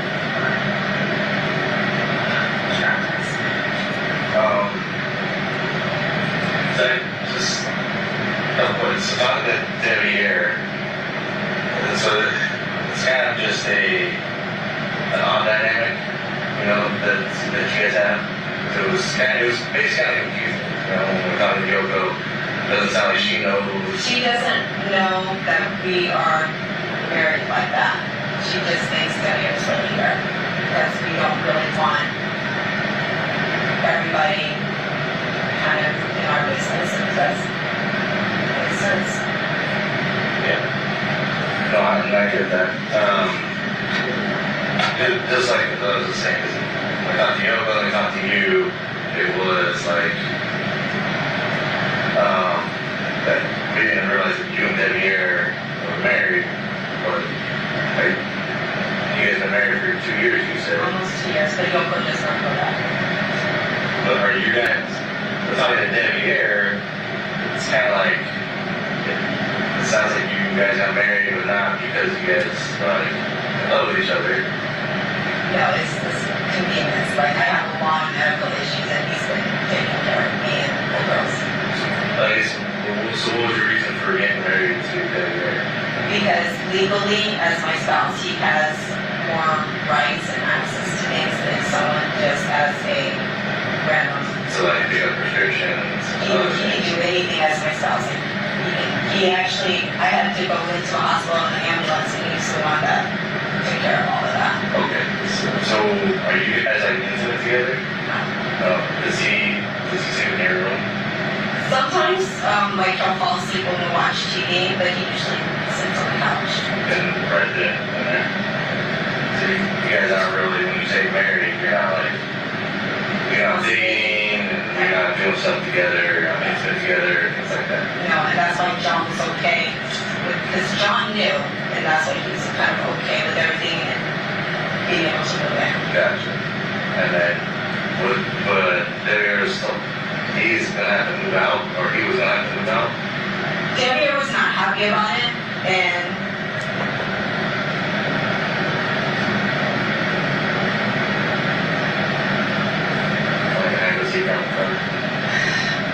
the idea was John was not supposed to be moving in, but because of the situation going on with his mom and Andrea, he didn't really have anywhere to go. So that's why he was moving this way. And I was not expecting him to do that this fast.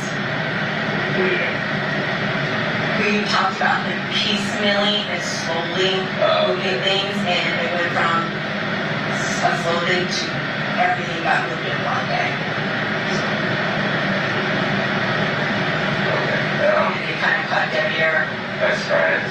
Very quickly. So that's what, when you were talking about it earlier, saying, yeah, he wasn't good with it, but he understood, like, when we're trying to figure out the dynamic of everybody. Like, when you say you two are married, I'm thinking, yeah, you guys are in love, and you guys, everything, you guys are one happy family over here, and now you're bringing in your ex. That's why we don't tell anybody we're married, because you automatically assume the word marriage, this is what you have. Yeah. But a lot of people get married for... No, I get it. I totally understand it. And if you see my medical marriage, you will definitely understand. And sorry to hear that. The issues and stuff. So... When you called me, I was actually on my way to get an EEG. Yeah. I had to switch the schedule. You said you went and picked up your daughter's prescription on the way home yesterday? Or after you left the house, right? Well, which place did you go to? CVS on Cheyenne, Seagull. I have to receipt if you need it. It was Cheyenne, or? Seagull, soaring balls. Soaring balls. And then after that, you just come straight home here? Yes, sir. And you don't remember what time you left? No, sir, because I left and I went straight there, so I went and came here, so my receipt will say what time I was. Okay, so we can check just the time. Just get like a time frame. It's like when you left the other house. So, I know you said you weren't sure exactly when you left.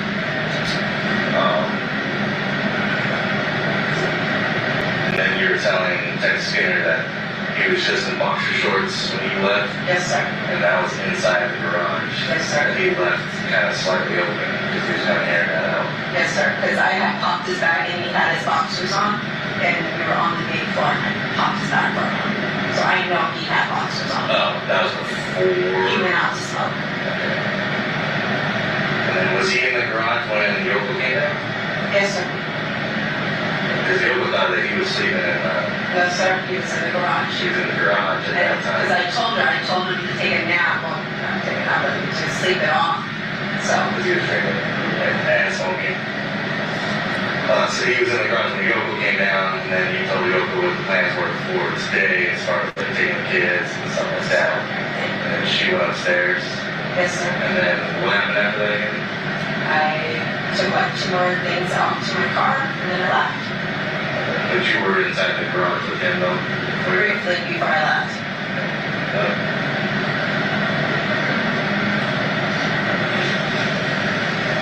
What's on your face? He went to answer it because his phone is here. His phone's been here all day. Whose phone is that? That is our dad. What was it? It's on the garage in front of our house. Oh. It got left. Like you, sir? Yeah, we'll hold on to that then. Thank you. Thank you. Why did it not? They're talking to me, and you guys are being nosy in there. Please be careful.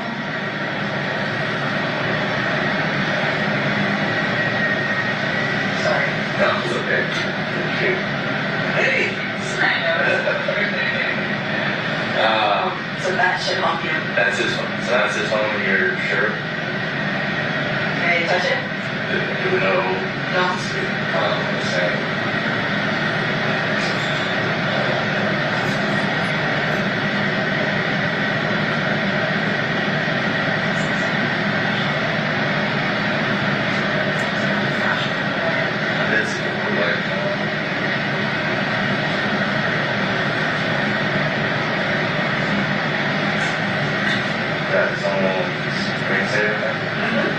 You know his code by chance? There's no book. No code. Just so I can.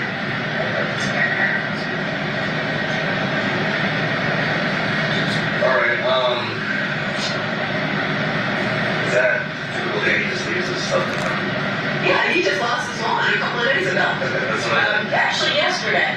he lost his wallet? Yeah, he called me, do you know where my wallet is? And he sent a picture of it after he found it. So.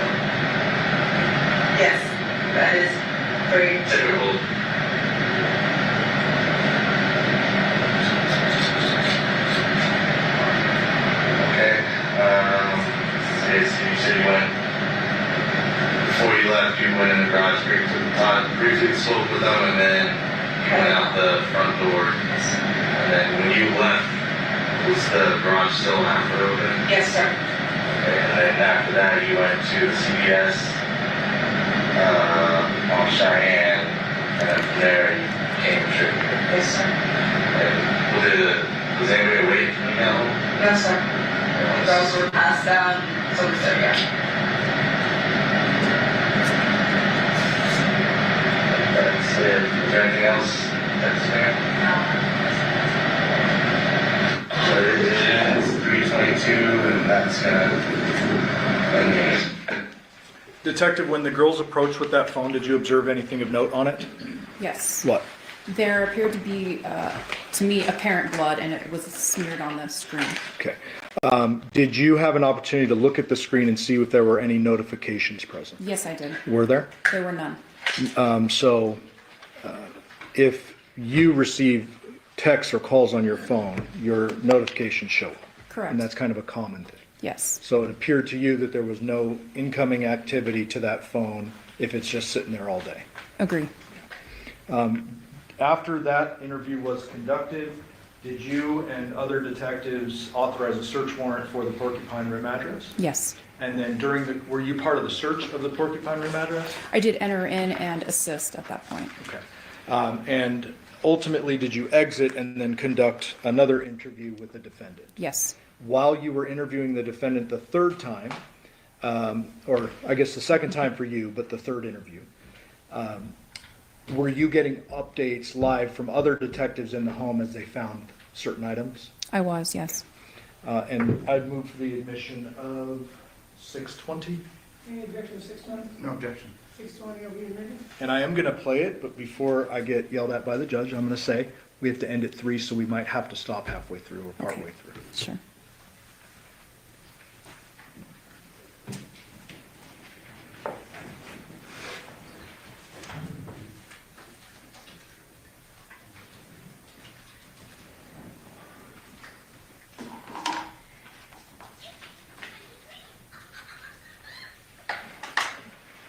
Before you start to play the statement, Councilor Burge.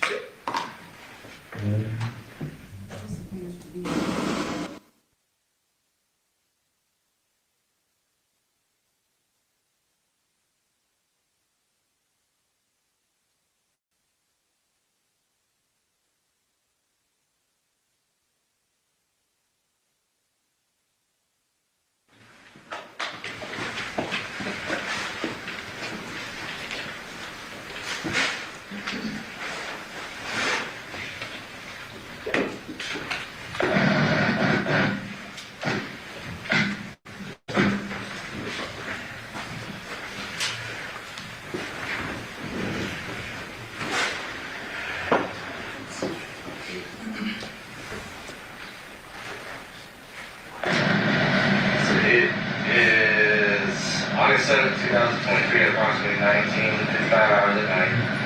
Detective was out with Henderson PD, badge number 1531. Detective Skinner, Henderson PD, badge number 2233, and we're going to be again with Devyn Michaels. So, and just so you know, like, you know your rights, okay? I said you're not under arrest, but I have to read your rights. We've been here for so long, okay? So, I know you said you want to speak with us, but I gotta make sure that you understand your rights. And like I said, you're not under arrest, but I still have to repeat your rights because you are being detained, and we've been talking with you for quite some time, right? So you have the right to sign, give up that right, and you say can will be used against you for law.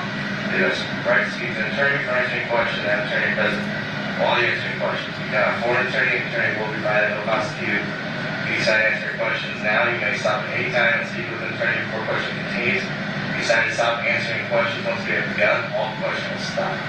So you understand your rights? So like I said, yes? Yes. Okay.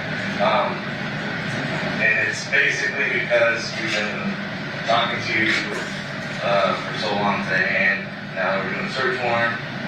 You are being detained. You're not under arrest, like I said. You're not under arrest, right? And I know this is all kind of just coming to a shock. Everything that's been going on, like I was playing before, court, we have to make sure that we rule out every possibility. Okay? And so, like, with his phone right there, do you know how his phone got there? Well, it's by the cigarette butt, so it looks like he was smoking and he put his phone down. You didn't see the cigarette butt there? No. There's a cigarette butt over there. Yes, sir.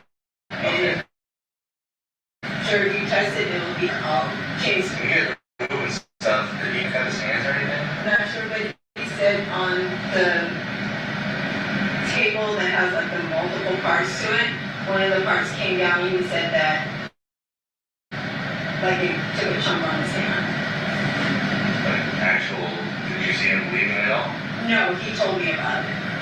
Did he have like any bandages on him after he told you? I didn't see. He just told me that it slammed down. When did he tell you that? When we were moving it into the thing, he said that it came down on his hand and it took like a chunk. What do you mean moving into the thing? When we were moving in the table, he said that the table had snapped down on his hand. Okay. And inside this garage right here? yeah, he told me in the garage. And which table inside the garage was it? There's a white one that has multiple parts to it. Do you know where it's at inside the garage? It's sitting right there. Well, and then like when I go back in and look at it. It's the white table is like before you hit the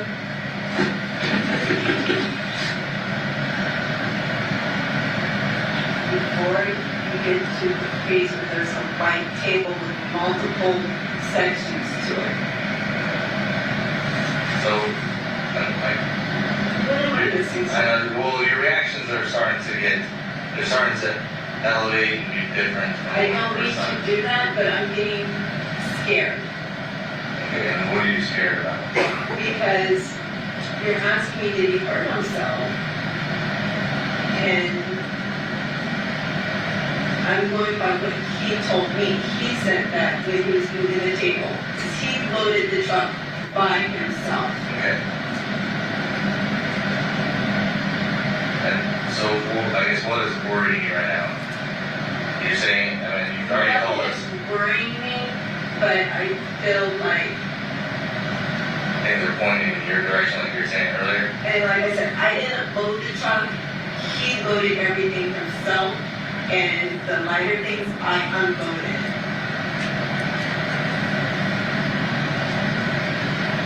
If I have the camera system, you can see that he did it.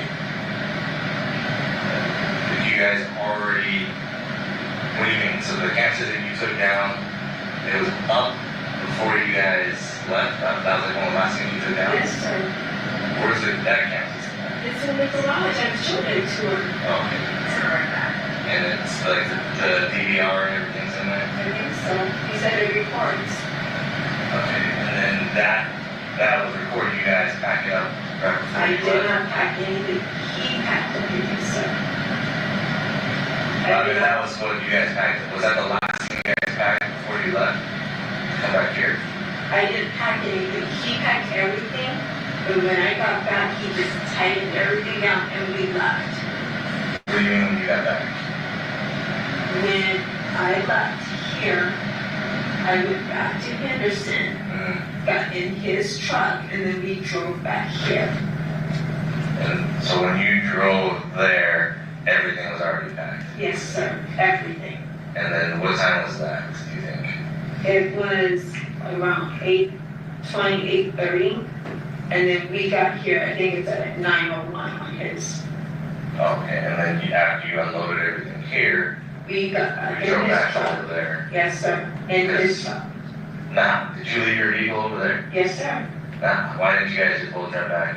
Because he wanted to take his vehicle because of the trailer. He uses it for, Like, why didn't you just drive your car and he drove his car? Because he said he wanted to drive one car. I sat in the passenger side of his truck. Well, that's what I'm just asking. I didn't know what was the reason for, like, because you were planning on coming back here at some point, right? Yes, sir. So it's trying to figure out why. Like, I offered and he said. You'd rather just drive Yes, sir. back and forth. And then we went to the gas station and he put more gas in his car. And you could see us at the gas station. No, which gas station? The Arco. We went to the Arco twice that day. Which one's that? On Windmill and Eastern. Okay. You went to the Arco, Windmill and Eastern after you guys left to get here? Yes, sir. So it's might be between like 8 and 9 o'clock.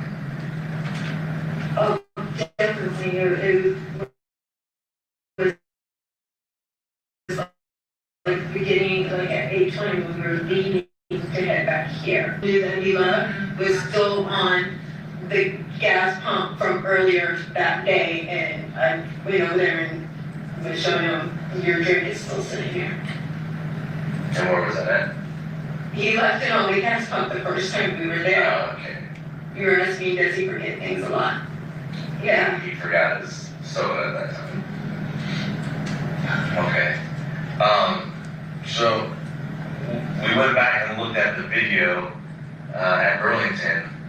Do you remember anything else while you were there at Burlington? Like you said that you took Janae to the bathroom. Was there any time that you took both girls and you guys both split up? I had, after we came out of the bathroom, Tamia with me, and then John kind of was walking around by himself. I think he went to the shoes. Was that at the very, when you get there, I guess, when you guys arrive in Burlington, at what point do you guys break off to take her to the bathroom? Immediately, like almost immediately. She was asking for the bathroom when we first walked in. Okay, did you guys talk to anybody when you first walked in? Just the security guy at the front, and he said it was towards the back, and me and Janae was walking back there. Okay, that's when you split? Yes. And then after you guys left, that's when she's saying that Johnathan and Tamaya were walking around? Yes, sir. And they were contacted by somebody at that Yes, point? I did not see that person. Okay. So the video at Burlington shows, or at least what my partner was saying when he was there, when you guys get there, you talk to the security guard, but then all you and Janaea and Tamaya basically split up from Johnathan at that point. Tamaya didn't go with us into the bathroom. I know that for a fact. It was just me and Janaea. Did she follow you while you guys were going that way? Even though she didn't go into the bathroom? I don't think so. I don't think she came with us that way. Okay. As like I said, my partner he was at the Burlington factory, looked at the video, and that's what he saw. So when you guys get there, you talk to the security guy, and then you and your two daughters walk, and then Johnathan walks away from you guys. I know when we came out of the bathroom, she was definitely with me because we were looking at all the little knickknacks like towards the back of the store. Okay, was she waiting for you right there? I do remember when we came out, she was right there. Right by the bathroom entrance? Or No, by the gate. She didn't go into the bathroom. There was like a gate blocking it off. oh, okay. Was Johnathan anywhere around there?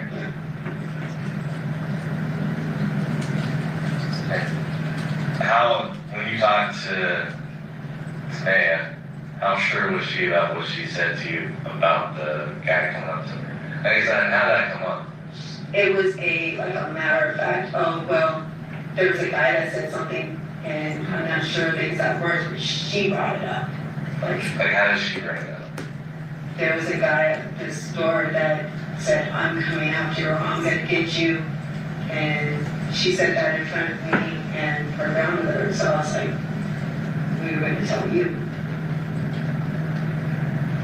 And so she just volunteered that information? Yes.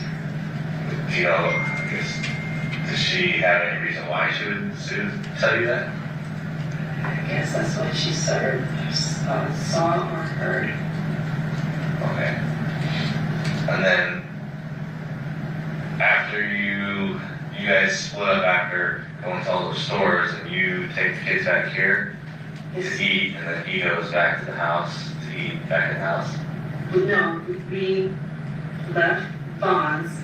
We took all the groceries out of his truck, put them into my truck, and then he went in to eat, and then we drove.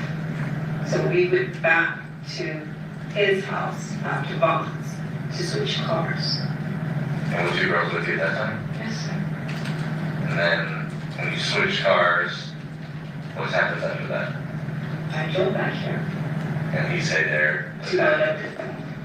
And then you dropped the kids back up here? I left him here and I drove back there to bring the truck down to help him unload it. Okay. Carrie, do you have any additional questions? No. Okay, so, I guess, at this point, I have to ask you like I asked before. Do you know what happened to Johnathan? Okay. Well, the way, how everything's investigation is going right now, yeah, it's not a normal, I guess, not a normal type of investigation, right? So that's why we have to go at the different avenues of this, make sure that we investigate every side to this case, okay? So that's why we're doing the search warrant here at this point. Okay, so I'm asking you, like right now would be the time, if you know anything about what happened, or if you're involved in any way, now would be the time to tell me. Okay, so we're not going around chasing, doing other stuff. Like if you knew someone that possibly did this, but you're trying to protect them, or you knew something happened, and if you're not telling us, now is the time that we need to know that. My last thing I did was John. I was pumping his back, and then he went to smoke. And while he was smoking, I was talking to Yoko. And that was pretty much the end. And then I finished loading. He told me which ones he wanted me to take. And then that was it. Say that again, he finished loading with something? No, he told me like the kids' weed controllers. There's like little things that were light enough for me to take, and he was gonna load up the bicycles and bring them down, because he was supposed to come down first in the morning for us to take the girls to school. Okay. And when you guys were running around yesterday, what was, I always mispronounce his name. What was he doing? He was here. Did he work yesterday? Sunday, no. He doesn't work on Sundays? And was he home pretty much the whole day yesterday? Like when you came back here and had the kids, was he here at that time too? Yes, sir. And then when we got home, he started cooking dinner. Do you know when the last time him and his dad talked? It's been a minute. They don't talk. John doesn't really talk to the majority of the people in the family, including his dad and everything like that. And then I'm sorry, sir. you want to turn it down? Oh. Jason. You can shut the down if you want. Whose idea was it for him to move here? His. He wanted to come here to be a family and help me and him under one roof with the girls. Okay, and then was that up for discussion, or he just said, I want to move with you, and then that was like a done deal? No, I wouldn't say it was a done deal. It was a lot of back and forth with it. Like, we've been talking about it for months. And did,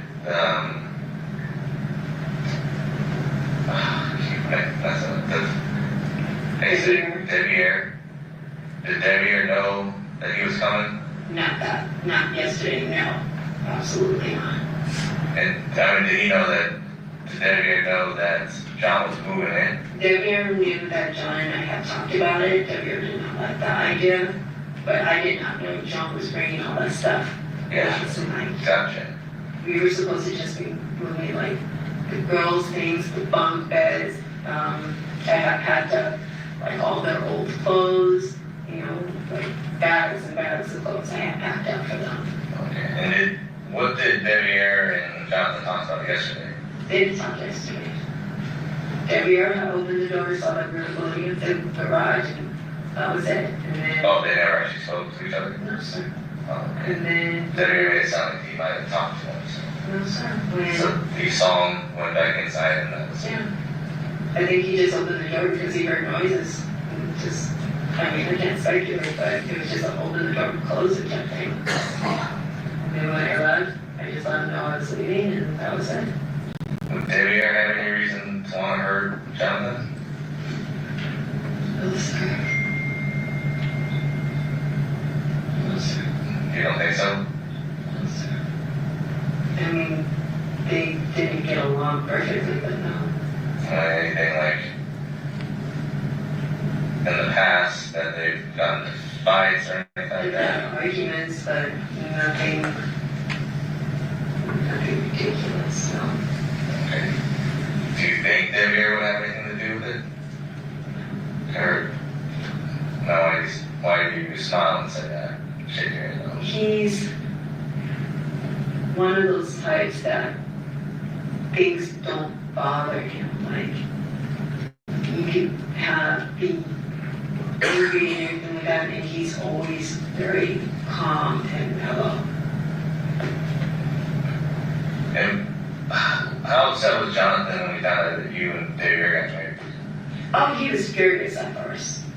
But once he started realizing, like, with all the medical things and everything like that, John and I, we started talking again. We hang out. We actually go to birthday parties and, like, the 4th of July, we get all the fireworks with the girls. Like, we actually were building our connection again so we could have more time with our family.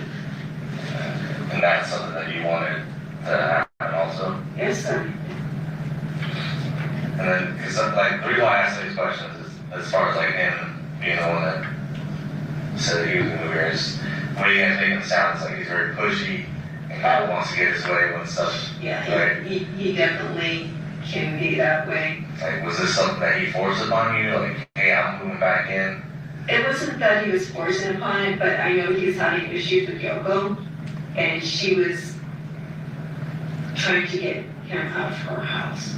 Like the night, last night, she was telling me she still hadn't paid her rent money. He owed her $200. She was saying, see if I could get his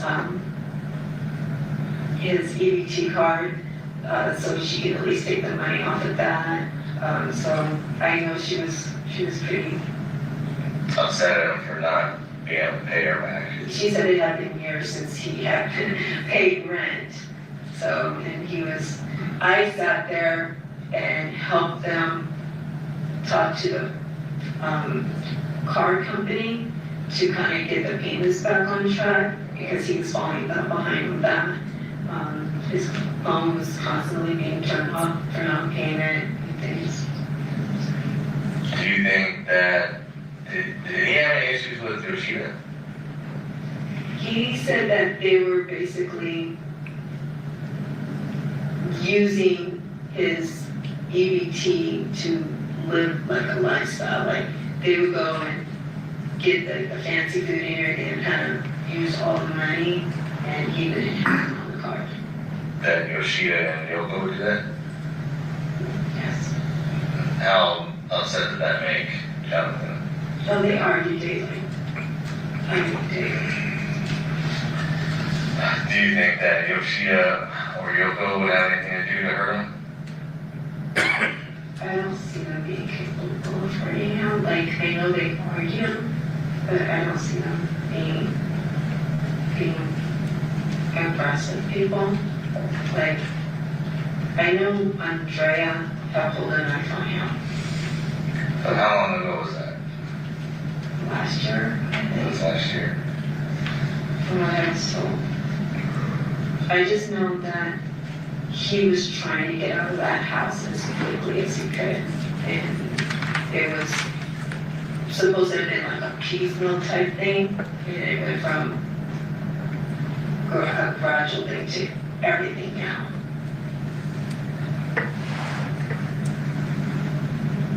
Okay. What about his relationship with his brother?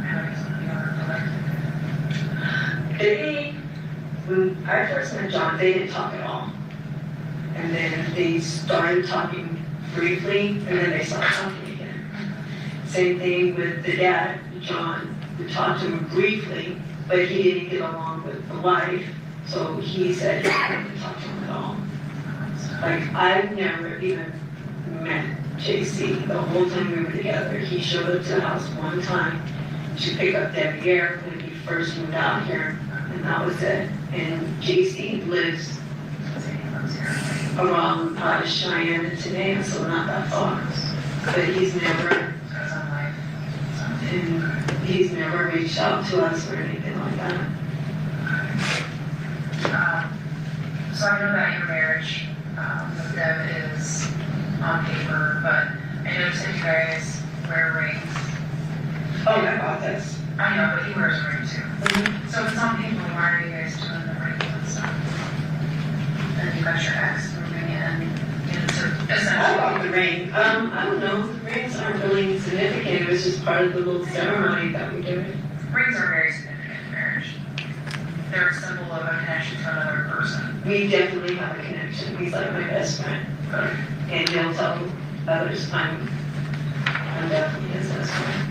I've tried to help him. Like, he's gone through a lot. And so have I. And he actually saved my life, so I'm very grateful for him. It's just, you understand how it looks, right? So I completely understand that we need a medical power of attorney in a sense with the spouse. But to take it the next step and actually wear rings to show your connection to the world is a romantic connection. It's showing that you're married to someone and that you have a respectful relationship with someone through marriage. And we have a different, I would say, respectful relationship.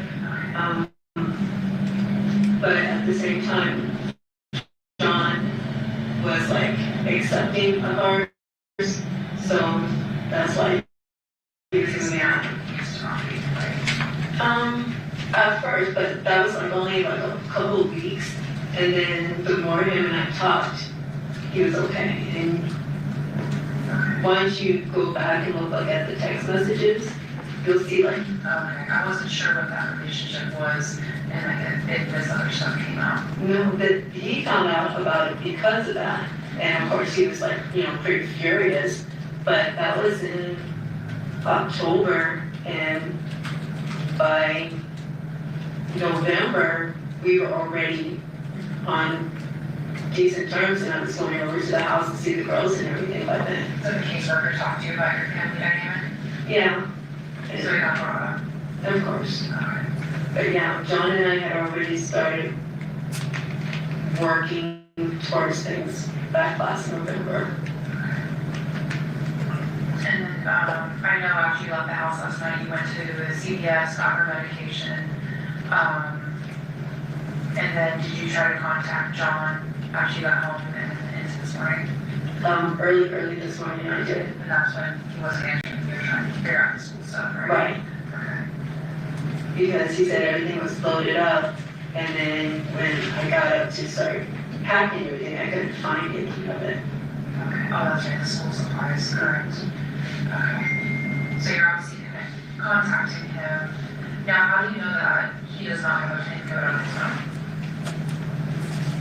Because I've used his phone when we couldn't get into work, because for a long time, when I would call him, it would go straight to voicemail. Okay. So I know his phone. Okay, so you've been on his phone in the past. So one of the things that we noticed when we were walking up, we noticed the phone on the driveway. And then obviously went in and talked to you, we talked to your daughter, talked out here, the girls brought it over. When we looked at the phone, there were no notification messages to show that there was a missed call, a missed text. So I'm asking a direct question.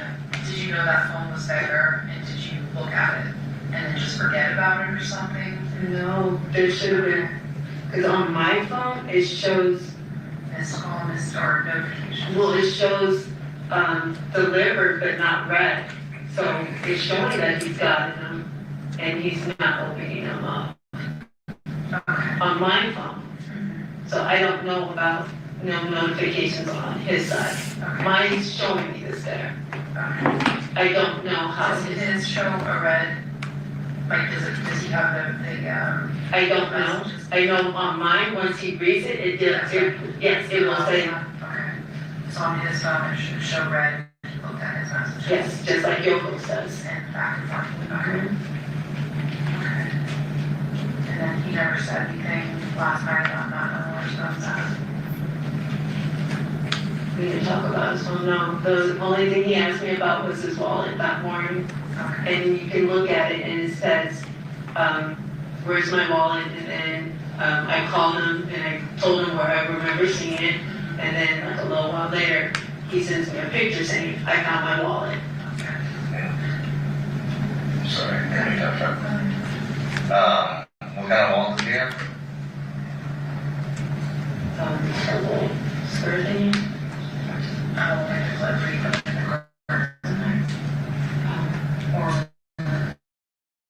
Is this like a bifold wallet or? It looks like it's about this, like a little square wallet. Oh, okay, and does it, is there anything else in the house right now that belongs to him? Like That belongs to him. anything, like, you said he found his wallet? And he found it where? It was on the table, but he had put it off the table, so all the stuff he had moved, I've been other places. And then he had lost his wallet yesterday? Yesterday morning. And then he was looking around for it. Did he, do you know where he put his wallet after that? And did he have it with He him? shopped all day. He used it all day. And is there anything else that belongs to him, other than the stuff that he brought over? Like, does he have any other belongings here, like clothes or? Yeah, there's a ton of stuff here now. All of the stuff's here? Yeah. Because we couldn't, because his wallet wasn't at the house, Paladura. Do you know where it would be right now? Yes, sir. And then does he carry, like I know some people carry like their social security card, medical cards? He gave me his social security card. He told me to hold on to it because it's very important. So that was in my purse, I believe I had When did he get that to you? yesterday. Okay. It's in a black plastic folding thing. Okay. He said it was very important for me to put it someplace aside. So we were sent a picture from inside. There was a picture of his wallet with his ID that was in one of the drawers in your bedroom. Okay, one of his old ones, because I have a lot of his old ones. Oh, they had like an old, what did they look like? I don't know, like I have all of his old driver's license and he had all of his old stuff. Okay. And then a whole wallet with the driver's license? How many do you think you have in there? I think I have 2 of his licenses. And then are they open wallets or Yeah, we have an old one of Devier's as well. in separate wallets? Or? No, just in separate places. Okay. Where was those other ones? Like the ones for Johnathan? Where did you keep those at? In one drawer and Devier's in a different drawer.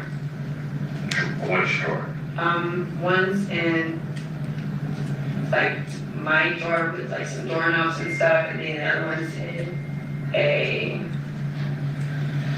like a nightstand for on the other side. Oh, okay. And you think you have a couple of his driver's license? I know I do, and I have them on my phone too. Oh, did he? And why does he give you those, or why do you have one? I know how it sounds, but he literally said, hold on to this because it's important. He literally said that. About what? Like the social and everything. And I have the EBT card, and you can see at the gas station, he handed me the EBT card and said, this is the code. And then he gave me the other one.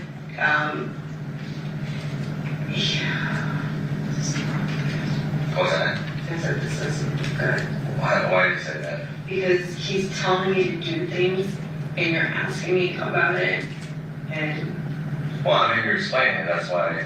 I That's mean, why we're when you asking. see at the gas station, he hands me the card and says, hold on to this in case you need something. Like, And it's, that's the EBT card? yes, sir. It is at the gas station. You can see him hand it to me. The Argo. No, and not the Arco. There's another gas station on the Pecos one where we stopped. And I think, yeah, because he gave me the card and then he went outside to smoke a cigarette. But it's on the security camera. You can see him hand it to me. Do you know which gas station?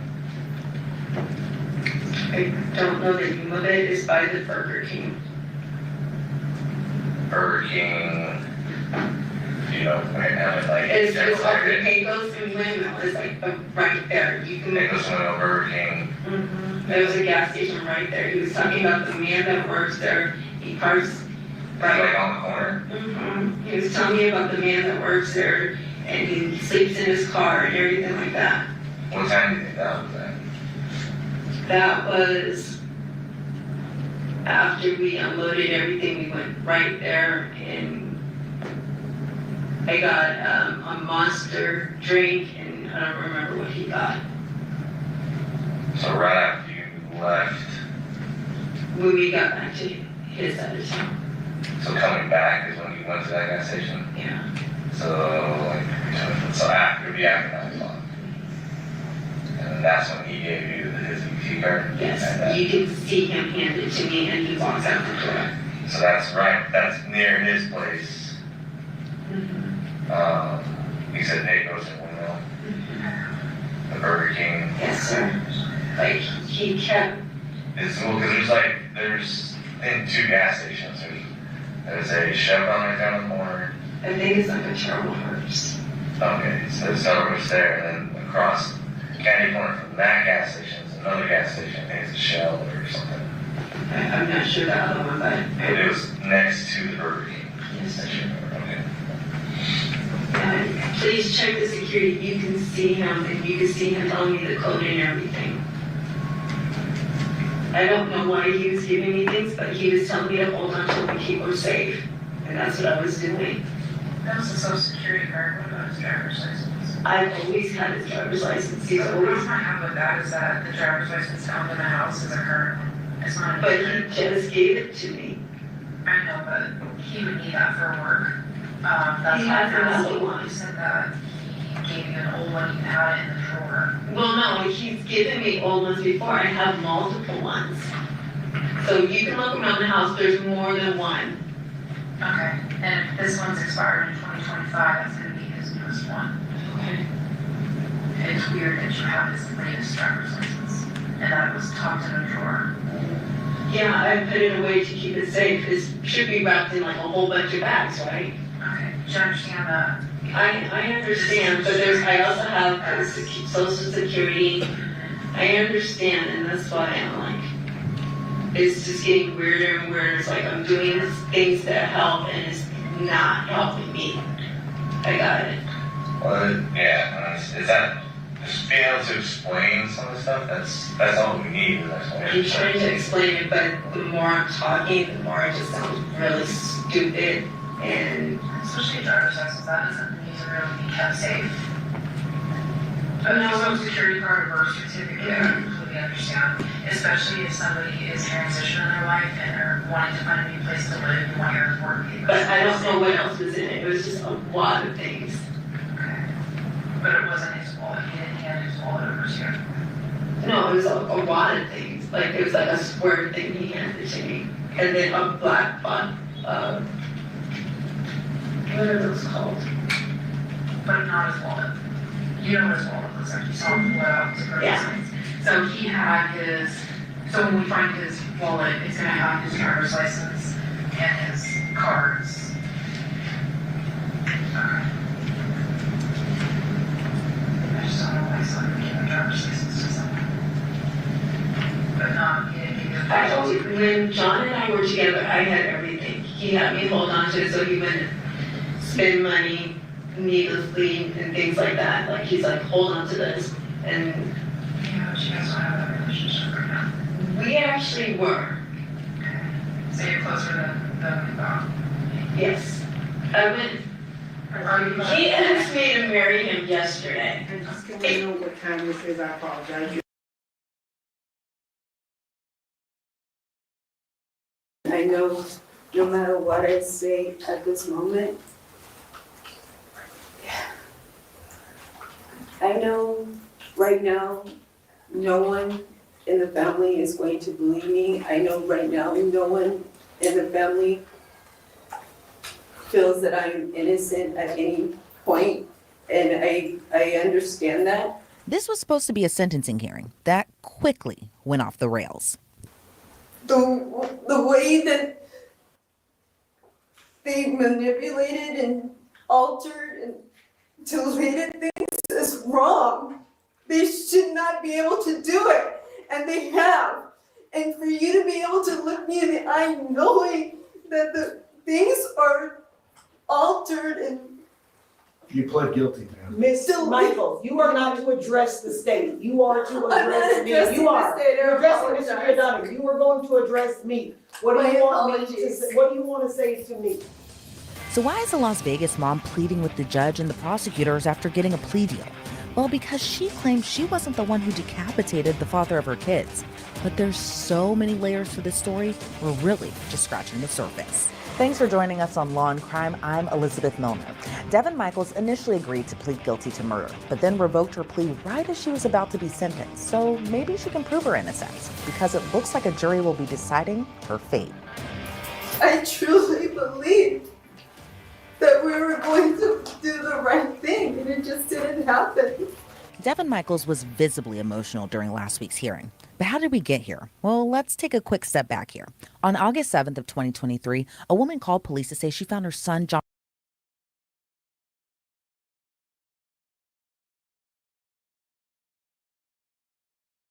They told you these stories didn't exist. We're here to prove they do. Real footage, real crimes. No filter. For more true crime from the South, be sure to like and subscribe to our channel at Southern Sin. You can also support more episodes by becoming a member of the Southern Sin channel, where you'll get early, exclusive access to crimes that mainstream media won't show you. Tune in for all new episodes every True Crime Tuesday at 9 p.m.